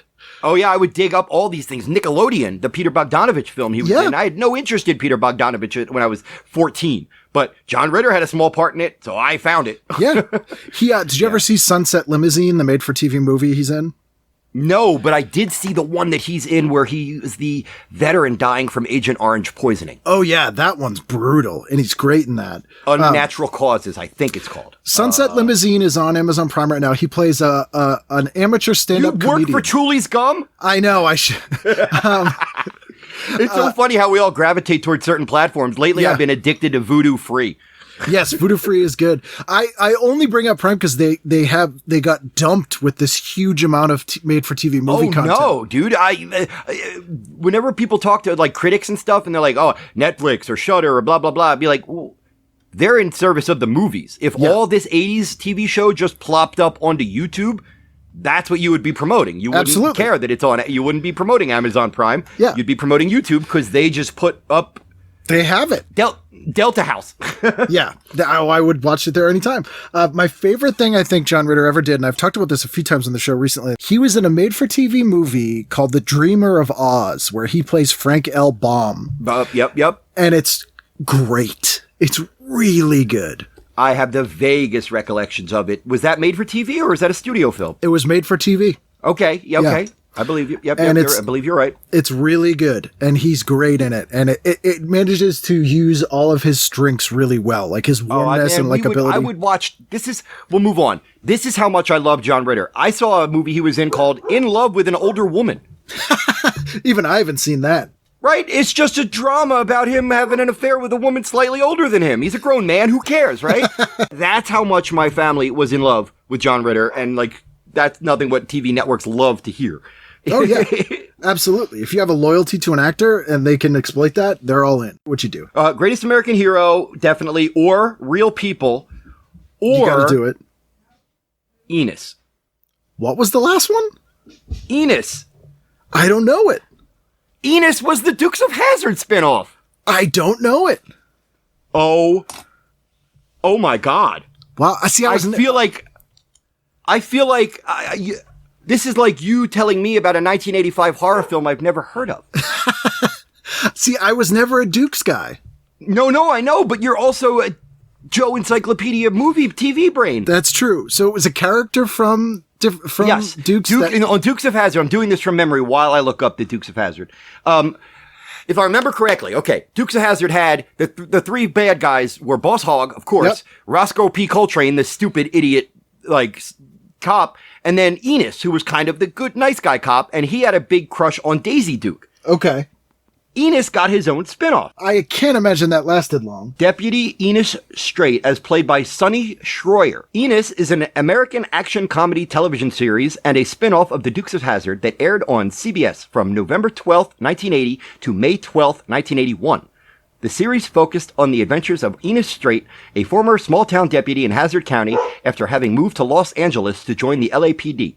Each episode featured Enis along with his partner Turk Adams, as played by Samuel E. Wright, and usually began and ended with Enis writing a letter to Daisy Duke in which he told her of his adventures in Los Angeles. So it's a country mouse, city mouse kind of thing where they were like fish out of water. A total of 18 episodes were produced in an attempt to boost ratings. A number of characters from the Dukes of Hazzard, including Uncle Jesse, Daisy, and Roscoe, were brought in as guest stars, but the sitcom still failed to catch on.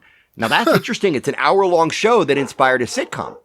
That is really weird because you also have, I think that was around the same time you had Beverly Hills Bunts, which was almost the same exact plot, but with Dennis France's character from Hill Street Blues. Yeah. It was canceled after one 18-episode season and the character consequently returned to the Dukes of Hazzard.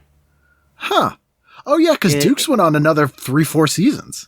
Yep. In the CBS movie specials, Dukes of Hazzard Reunion and Hazzard in Hollywood, it was explained that Enis had returned to the LAPD, where he was now a detective after serving for 15 years. So, I still can't believe that I you stumped you on a TV show. Well, so they were like, how can we make Dukes of Hazzards into chips? I was wrong, by the way. According to the grid, Enis was not a half hour; it was an hour. So that's your Wednesday. Short-lived Enis. I imagine that show didn't do well because it was so similarly titled to penis. Yep, Enis. God, what a bad idea. Yeah, and then of course, without question, 9 o'clock was Different Strokes and Facts of Life. Yeah, this was before Facts of Life moved to Saturdays. This was season, I think, 3 of Facts of Life. It was just starting to become the show that we would grow to love. I just wanted to remind you that if you take the good and you take the bad, if you take them both, what would you have? What would you have if you took both of them, though? The Facts of Life. Wow. There's a time you gotta go and show you're growing. Now you know about. Oh God! But do you know the end credits second verse? No, but I did listen to it on YouTube a while back. Just if you hear it from your brother, better clear it with your mother. Better get him right. Call her late at night. Oh shit! Was this released as a single? No, but it was written by Ellen Thicke.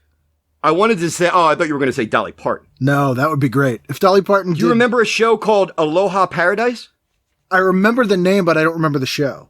Yeah, I never heard of it. But it was on tonight at night. It sounds like a Fantasy Island knockoff. Oh, I was going to say, I always think it would be a Hawaii Five-0 or a Magnum PI kind of thing, but Fantasy Island makes comedy, sense. And as Employee of the Month, Everett, Charles Fleischer, receives 3 days and nights on the house and is mistaken for a man of means by a guest, Audrey Landers.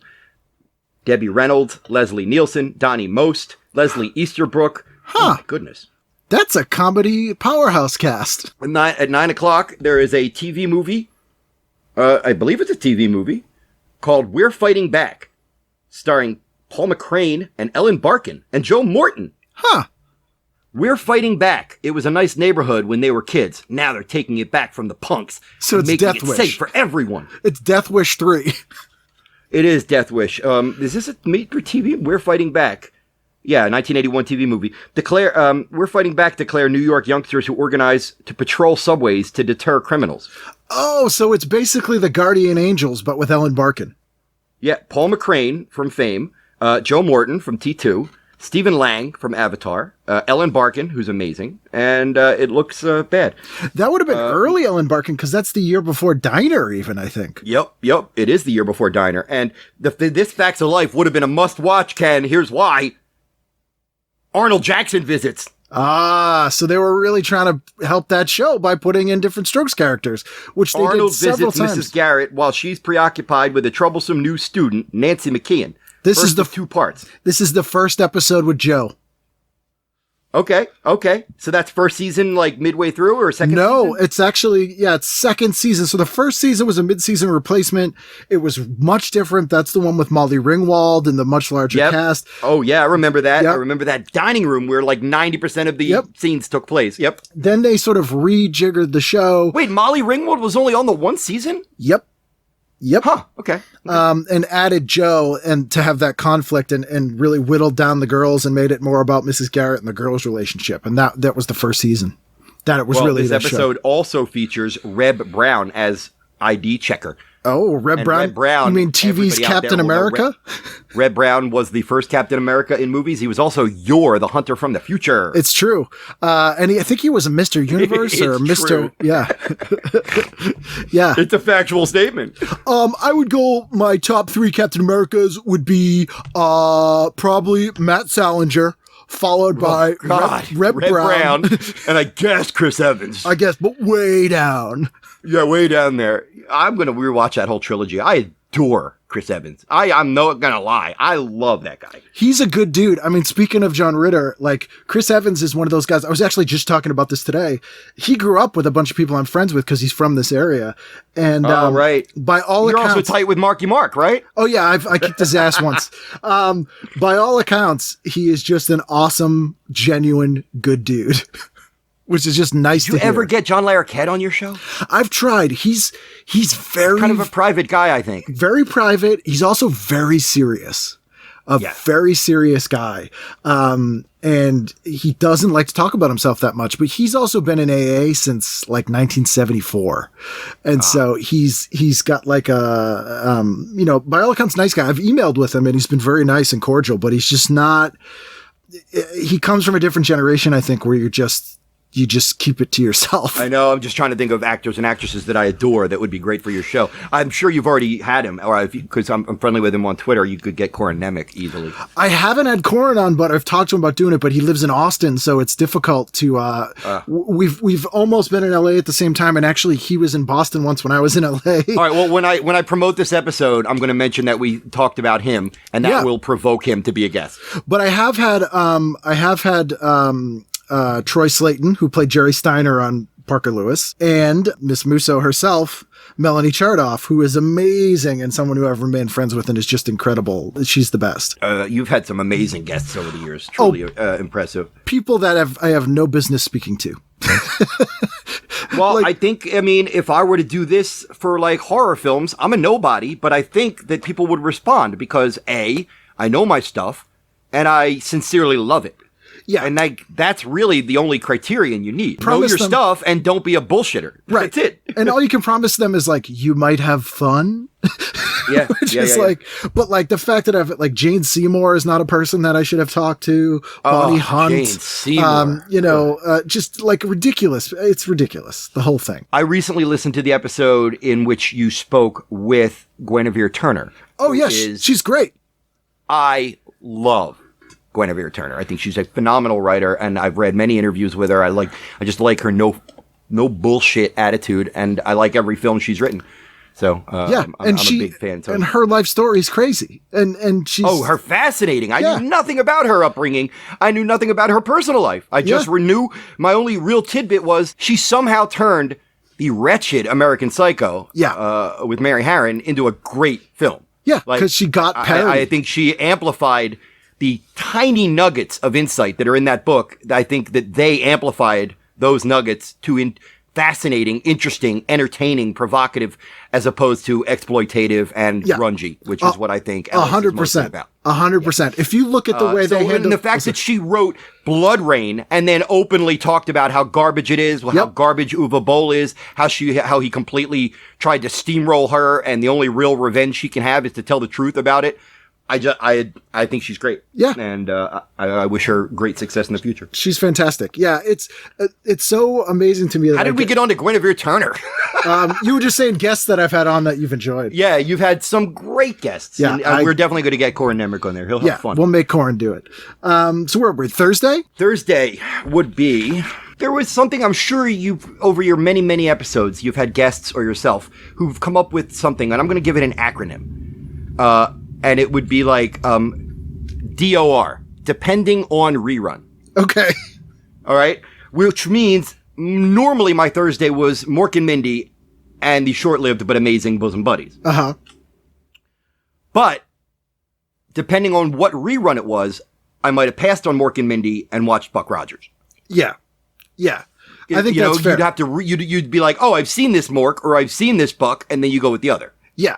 Or if one seemed particularly exciting. Like if Buck Rogers was the space vampire episode, I don't care if it's a new Mork or if Hawk was on. Just Hawk. Loved Hawk. Yeah. But let's see what these episodes were. Now, wait, these are two new... also on... what does it say here? Two new sitcoms premiered tonight on CBS. One called Checking In. She's head housekeeper at a ritzy hotel.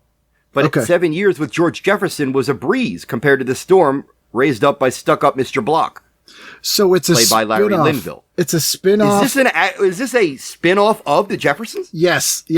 This was a failed spin-off that Marla Gibbs did. And it's actually a huge thing in her life because she didn't quit her day job until she got this spinoff. So she worked for, it was like American Express Travel the whole time she was on the Jeffersons and didn't quit until she got this spinoff. She like strong-armed them into this incredible deal that the default usually on a show, if you got a spinoff, was if the spinoff fails, you couldn't come back to the main show. So she had that written in that she could come back, like this whole thing. And she later used what she learned on that, in that business endeavor to really screw over Jack Hay on 227. There are good spinoffs, but even when you have good people involved, they can be, it was Larry Linville and Liz Torres and Marla Gibbs. And then after that was a new sitcom called Park Place. Which I don't know. Warm-hearted lawyers fight soft-hearted parents. The Bureau gets its youngest client and craziest case. A 14-year-old girl has too much freedom and wants to be put in an orphanage. It's a lawyer sitcom starring Harold Gould, Don Calfa, Richard Libertini, Julie Payne, David Clennon. Don Calfa, who people may know as the murderer from Weekend at Bernie's or from Return of the Living Dead. Yep, and James Widows, I always remembered from, he's in Animal House. Oh, there you go. And he was the dad on, was it Just the 10 of Us? No, Bill Kirchenbauer isn't Just the 10 of Us. Oh, Uncle Buck? He was in, nope, that wasn't the show. What was the show that James Widows was like, I watched a lot of? I don't know. I'm stumped. Yeah. Doctor, Raising Miranda, Living Dolls? What is Doctor was, Max Headroom was in it. Matt Frewer. Matt Frewer, yeah. Living Dolls. James Widows, I just know, I guess mainly as Hoover from Animal House. And he did a lot of TV, but for some reason I thought I knew him as 13 episodes, 6 episodes. Home Free? Don't know that one. I don't know that one either. I think is that the one with the orphans? Can't Hurry Love, Dave's World, Boston Common, Something So Right, Brother's Keeper. So he's popping up and stuff, but I'm sure I'd recognize him. Yeah, My Wife and Kids, The King and Queens. We'll figure it out. Anything else? Anything else on Thursday? This is fun. You're gonna like this. Mork and Mindy and Bosom Buddies, or Buck Rogers. Yep. Then at 9:00, Barney Miller and Taxi, two sitcoms I wasn't really into as a kid, or Hitchcock's Family Plot, which might have been doable, or Magnum P.I. Didn't really like cop shows much as a kid. Yeah. But if I was smart and I thought ahead and I looked at the grid, I would have put on PBS and watched sneak previews. Yes. I love sneak previews. And this 81, I think it was still Siskel and Ebert. Scenes from Ordinary People and The Great Santini are included in a show on movies about family life. So this wasn't a new episode about new movies, but a package episode. Yeah. Well, that would make sense because we're in April when traditionally a lot of movies didn't come out at that time because they had sort of blown everything for the holiday season. We hadn't ramped up to summer yet. And which is also why you have the sort of lot of mid-season replacement shows on TV, which were all those pilots that didn't go anywhere. And then Friday night was pretty obvious. If I wasn't going to the movies, which was most Friday nights, I was at a movie. But sometimes if I was lucky, we'd be allowed to go to the 9:30 show, which means we had time to watch Incredible Hulk. Mm-hmm. Although on this particular Friday night, there was something on called The Best of Those Amazing Animals. Which you've already watched on Sunday. Right, but it had Burgess Meredith, who, in my opinion, was one of the finest people who ever... I think Burgess Meredith and Scatman Crothers might be my spirit animal. I love those two people so much. You know what? They are my child. Burgess Meredith... With special guest star Brooke Shields. Whom I adored then and adore now. Yeah, she's great. I've almost had her on the show. That would be a get. What a star. She's great. She listened to my episode I did with Emmanuel Lewis because they were childhood friends. And, cool. It's a long story, but she's great and very self-aware and funny and humble. You can tell from the interviews and even in films that she does. Yeah. She's very self-deprecating on occasion. She doesn't seem to be, clueless about her iconography and also her filmography. Yeah. I mean, I think in a lot of ways, a lot of the flack that she got in her youth is the fault of other people. I think as a kid, she was wedged into movies she didn't have any business being in or didn't really want to be in. I think she was shuttled around like cargo for much of her young life. And then when she got older, found the ability to, and again, I'm just going from being a longtime fan. But I love that she didn't just fade into obscurity. I love that she is still, relevant and funny. If you could be an Alice, Sweet Alice, Blue Lagoon, and Freaked, you're okay in my book. Yeah. I mean, she's you gotta respect people who are survivors, have done good work, and are still able to be self-deprecating and just honest about the good and the bad. Yeah. And she's that, Yeah. Plus Tommy Boy, right? Yeah. And just a jobbing actor in a lot of ways for someone who was a massive sort of pop culture phenomenon. I mean, she had her own friggin' goddamn doll, for Christ's sakes. And I'm I love to chart this kind of stuff. She was a model, obviously, and a very ill-prepared ingenue, let's say, as an actor. And now I love being able to look at someone and be like, they've gotten infinitely better. Like, look at Jessica Lange in King Kong. And then realize she's been nominated for 4 Oscars since then. She's really not good in King Kong. And you just look at people as they grow over the years. Harrison Ford. Yeah. Look at Harrison Ford. Early in his career, he's pretty wooden, but very charming in screen presence. And then by like 79, 80, 81, he is versonal and confident. And putting in the work. They're putting in the work to get better. Yeah. Because as an analyst, as somebody who loves movies and also writes criticism, you know, it's easy to say, oh, this young actor or actress is not very good. But it's so much better when you could say 10 years later, God damn, Gina Carano. Like, wow. Like, in her first couple of movies, she's just not very convincing as an emoter. And I'm a bad actor too. It's not an insult. But I watch her in like The Mandalorian, and she's just a badass movie star now. She's great. Because seeing someone who looks amazing and has a presence, which are two things you can't really teach someone or force, and then sort of teaching them how to harness that and become good at their craft, it's very satisfying. It's like somebody who loves music, and you think, oh, that first album was pretty good, and then their third album is Bliss. You're like, yeah, good for you. You not only started out good, or maybe even started out a little bit weak, but you got so much better, and we all watched it happen. You know, I like that. That makes me happy. Your skill level catches up with your talent, I think is what happens. And it's just great we talked about Jason Bateman. I adore Jason Bateman. I think we're almost the exact same age. And I loved him in like It's Your Move because he was so clever and wise ass and got away with everything and well written. And, you know, and I just, as his career goes on throughout the years, through the ups and the downs, you're like, damn, the guy that I loved his sitcom is now writing stuff or in stuff like The Gift and writing stuff like The Outsider. Damn, it's just nice. It's really great to, you know, it's like, I don't know the guy, but it's almost like watching an old friend over the years get better at their craft. It could be a doctor or a lawyer, but this is just an actor. I cried when Jennifer Connelly won an Oscar because I was in love with her as a kid. And I followed her career and I truly admire her. And so I was just elated when she won an Oscar, as corny as that sounds. Because you're like, I always believed in you.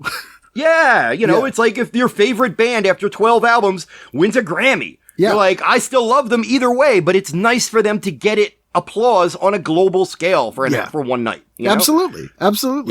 And, you know, and to wrap up, like that's the thing I think that a lot of criticism misses now, in that I think people take the connotation of criticism as, being making comments about what's bad instead of criticism, which is dissection and analysis.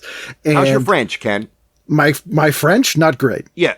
All right. Well, I'm going to give you a real quick French lesson, and this I've tweeted this more than once. It's pedantic, but it's true. Critic comes from critique, and in French, critique means analyze. Yeah. In America, critic means criticize, and critics do criticize. But I think if you were to look at I've been writing about film for 20 some years. I think the vast majority of things I've written, and this includes tweets, are positive because I, like most honest and good film critics, love movies. And yeah, it's kind of fun to trash a movie when it sucks and you're disappointed, blah, blah, blah. But it's much more satisfying to hear, I never would have watched Hereditary if it wasn't for you, man. That movie was amazing. Thank you. Or for you, when people tell you that you recommended something that moved them or touched them, and you're like, yeah, that's more important to me than saying, yeah, Battlefield Earth, yes, it's crap. Right. I'd rather say, hey, it's not crap? Pandorum, which I just watched on HBO again last night, and it is so darkly cool. I really like that movie. Yeah, it's let's discuss movies, not just let's weirdly feel superior about it because we're going to trash it. Never feel superior. Yeah. Good friend of mine, Scott Derrickson. I've dropped that name. Let me pick it up. He director of Sinister and Doctor Strange. He's a great guy. And he said, is it not true that film critics, film lovers, and filmmakers all pray to the same God? And we all love good film. And yes, we will be loud if something angers us or disappoints us, but we don't keep coming back to movies because the next one might suck and we can talk trash about it. Yeah. We keep coming back to movies because they might blow us away. We're not watching NASCAR because we're waiting for a car crash. No. My father was a huge anti-Dukes of Hazzard guy, and I don't know why exactly. I think it was just because it was super stupid. I like to think that maybe he had a social conscience and he thought maybe that the Dixie flag was kind of not appropriate. Was he a born and raised Philly guy? Yeah. See, I think there's a Northeast thing, though, where people are just like, ugh, the South. Yeah, but to me, it was like, I don't really get these guys. They're nothing like anybody I know, but they're kind of fun. Yeah. Like that was it. I wasn't feeling like I was indoctrinated into Georgia culture or Right. I was losing my city boy roots. Right. No, I just thought they were funny. But my dad hated it. Yeah. So yeah, if he was at work that night, then Dukes of Hazzard. If not, movie. Definitely a movie. You're sneaking Dukes if you can get away with it, but if not, you get a movie education. My dad was oddly puritanical about some things. He hated if I had Fangoria or Mad Magazine, he would shred them and leave them on my bed. He would tear them up. Yeah, it was nasty. He's like Tom Atkins in Creepshow. Yeah. He honestly not. Yeah, I mean that whole wraparound kind of does hit a little close to home, and it's true because it was true. Yeah. Like my father would look. I mean, all right. I try to put myself in his shoes. In like 1983, he's a 40-some-year-old father, a firefighter who probably sees some horrible shit every day or several times a year. And he opens up Fangoria and he sees like a hatchet in a guy's head falling down the steps from Friday 2. He sees Cropsy. Right. And he sees carnage. And whereas me, I love horror movies and I'm also fascinated by what Tom Savini and Rob Bottin and the actual artistry of it. Right. But to a dad, that's like, not all dads, but to my dad, it was, you're looking at graphic violence and that is that is going to warp your brain. Yeah. It's generational. I think that that people of a certain generation don't appreciate the magic trick of it and are just seeing the realism. And that is shocking to people. And I think that it probably is the same for a lot of the TV shows and things now where it's, I don't know what parents watch with their kids or monitor their kids now, but I assume that still goes on. And my mom used to just yell at him and say like, talk to him or tell him, stop buying it. Don't tear him up. He's, right. Reading. Even Fangoria is reading. And a lot of kids didn't even read. Oh, yeah. A lot of kids my age didn't like to read anything. So my mom's like, if it's comic books or horror movie books, who cares? And also, I think a lot of parents miss the idea that once you make something forbidden fruit, you're digging in further, whether you want to or not. Like, wow, this thing's so powerful that he's ripping it up. Now I really got to read it. Not as like a sticking it to him, but as like a, wow, there's got to be something amazing here. No, there must be something there. Yeah. Exactly. If he ignored it, then it's harmless. Some, not so great memories of my dad treating my belongings poorly, but in his defense, I will say that he inadvertently kickstarted my love of horror films by forbidding me and my sister from watching Alien and The Thing, because he had watched them at the firehouse with several of his buddies, and he said they're, quote unquote, not for kids. And he said it in like not a mean way, but in a authoritative way. A parental way. You. Whereas my mom probably, I'm misremembering, but if I could go back to that night, I guarantee my mom's eyes flitted across the table to me and my sister, meaning Scott will be trying to rent that movie tomorrow. And not to overly psychoanalyze you, but that sort of thing leads to us, I think, especially kids who are like you and I, who are probably a little more precocious and curious, that makes us analytical, because now an adult has categorized something and we're going to watch it in a different lens to be like, well, what about this isn't for kids? What elicited that reaction? If my father had ever, if I was like 15 and my dad had come to me and said like, Night of the Living Dead or Dawn of the Dead is meaningless crap, you would have heard just the endless peals about, Dad, I'm sorry, but Night of the Living Dead is an indictment of racism, and I'm pretty sure that Dawn of the Dead is a slap in the face to the nonstop consumerism that's running rampant all over the world. Why? Because I read it somewhere. Right. But I agreed with it, and I watched the films again, and I'm like, the zombies walking through the mall are kind of like us. I see it now. Mall. Yeah. Yeah, now I see it. And, but fortunately my dad didn't care enough to even start those arguments, you know. But it still sparked it. Like, I think those little formative sort of origin story moments of, one of the things I talk about in the show a lot, especially with people who do comedy, is watching television with your parents, seeing a show that makes them laugh and you don't know why. And that sparks you trying to reverse engineer what about that made them laugh. True. Favorite memories. Some of my favorite memories of being a kid is when my mom, my dad obviously had to approve it, but it was always my mom who would wake up me and my sister on a Saturday night because either Steve Martin or Mr. Bill or Lily Tomlin was on Saturday Night Live. They would wake us up. My mom would wake us up to see something on Saturday Night Live that they knew we would like. That kind of stuff you can't replace. And I don't have any kids, but if I had kids, I would do stuff like that. I would choose a random night to let them stay up late, but only if you watch Lord of the Rings with me. Right. I would be a fun movie dad. I think that kind of stuff is important. Absolutely. Absolutely. And that's why we have these things. And it's great that we can revisit them and that it's a common shared experience we have with other people, but it's also imbued with so much personal stuff that I think people discount from popular culture a lot, and it's important. It's also important to have a sense of humor about the things that you saw when you were young. You're often going to love them passionately and vehemently, but take my advice. There are going to be people out there who don't like The Goonies or Willy Wonka and the Chocolate Factory or Square Pegs or whatever you hold dear to your heart. And you can still love it, but just don't get bent out of shape if somebody says, "Hey, Scott, no, 1941, the Spielberg film, actually is crap." Your 20 years of defending it means nothing because I think it's crap. And laugh it off and keep moving. It doesn't matter. You don't need somebody else's approval to love a piece of art. Absolutely, and that's okay. Like the things that everybody likes tend to be very mediocre. Because in order to appeal to so many people, it has to be somewhat bland, and you end up as Jimmy Fallon, and nobody wants to be Jimmy Fallon. It's fascinating. It's a good way to end it because I work mainly in the movie portion of entertainment, and you find a lot more subversive and weird options, I think, and only now you're much more of a TV junkie, and only now in the last 5, 8, 10 years is television programming getting a lot braver and more subversive and more cinematic because there are bigger budgets at Netflix, Hulu, and Amazon, and Apple, and they have real budgets to make movie level television. And for many years, TV was mostly I don't want to say mostly, but mostly generic and run by committee and also trying to make sure advertisers were happy.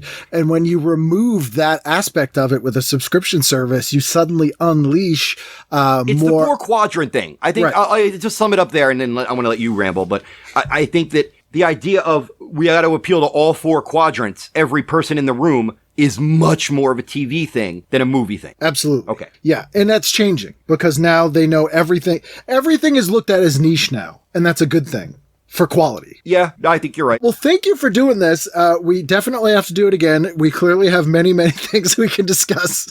Oh, God, anytime. I would love to do an hour or two or just, like I said, TV horror movies or movies that became maybe not good, but at least interesting or noteworthy TV shows. If anybody else wants to hear me ramble anymore after this episode, I can't imagine it. But you could download my podcast that I do with my friend Steven DeGennaro. It's called Science versus Fiction, and that's a podcast in which we talk about 2 similar science fiction films, and we discuss them as both a film critic, which is me, and as an astrophysicist, which is Steven. Which is pretty amazing. We talk about science, but we come at it from science from a film geek's perspective. Hopefully not pedantic. That's the key phrase there, is like we love movies more than we care about factual science. Right.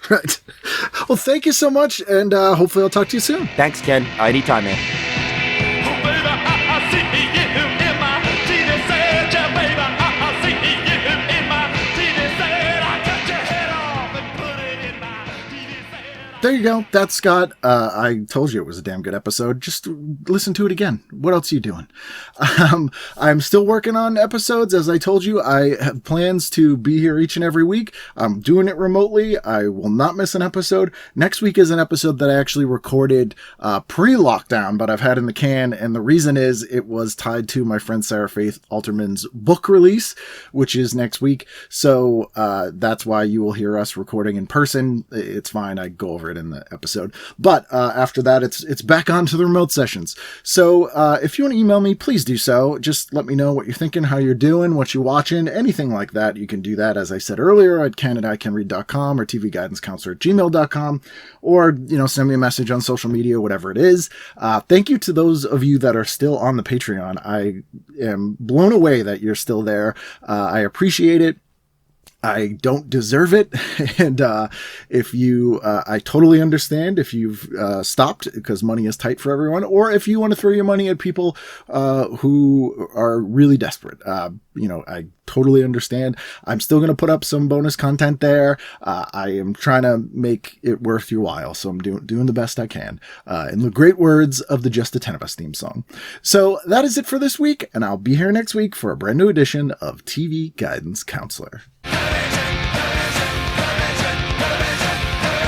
Travel to the outer limits of your imagination to a world filled with magicians, adventurers, and exotic women.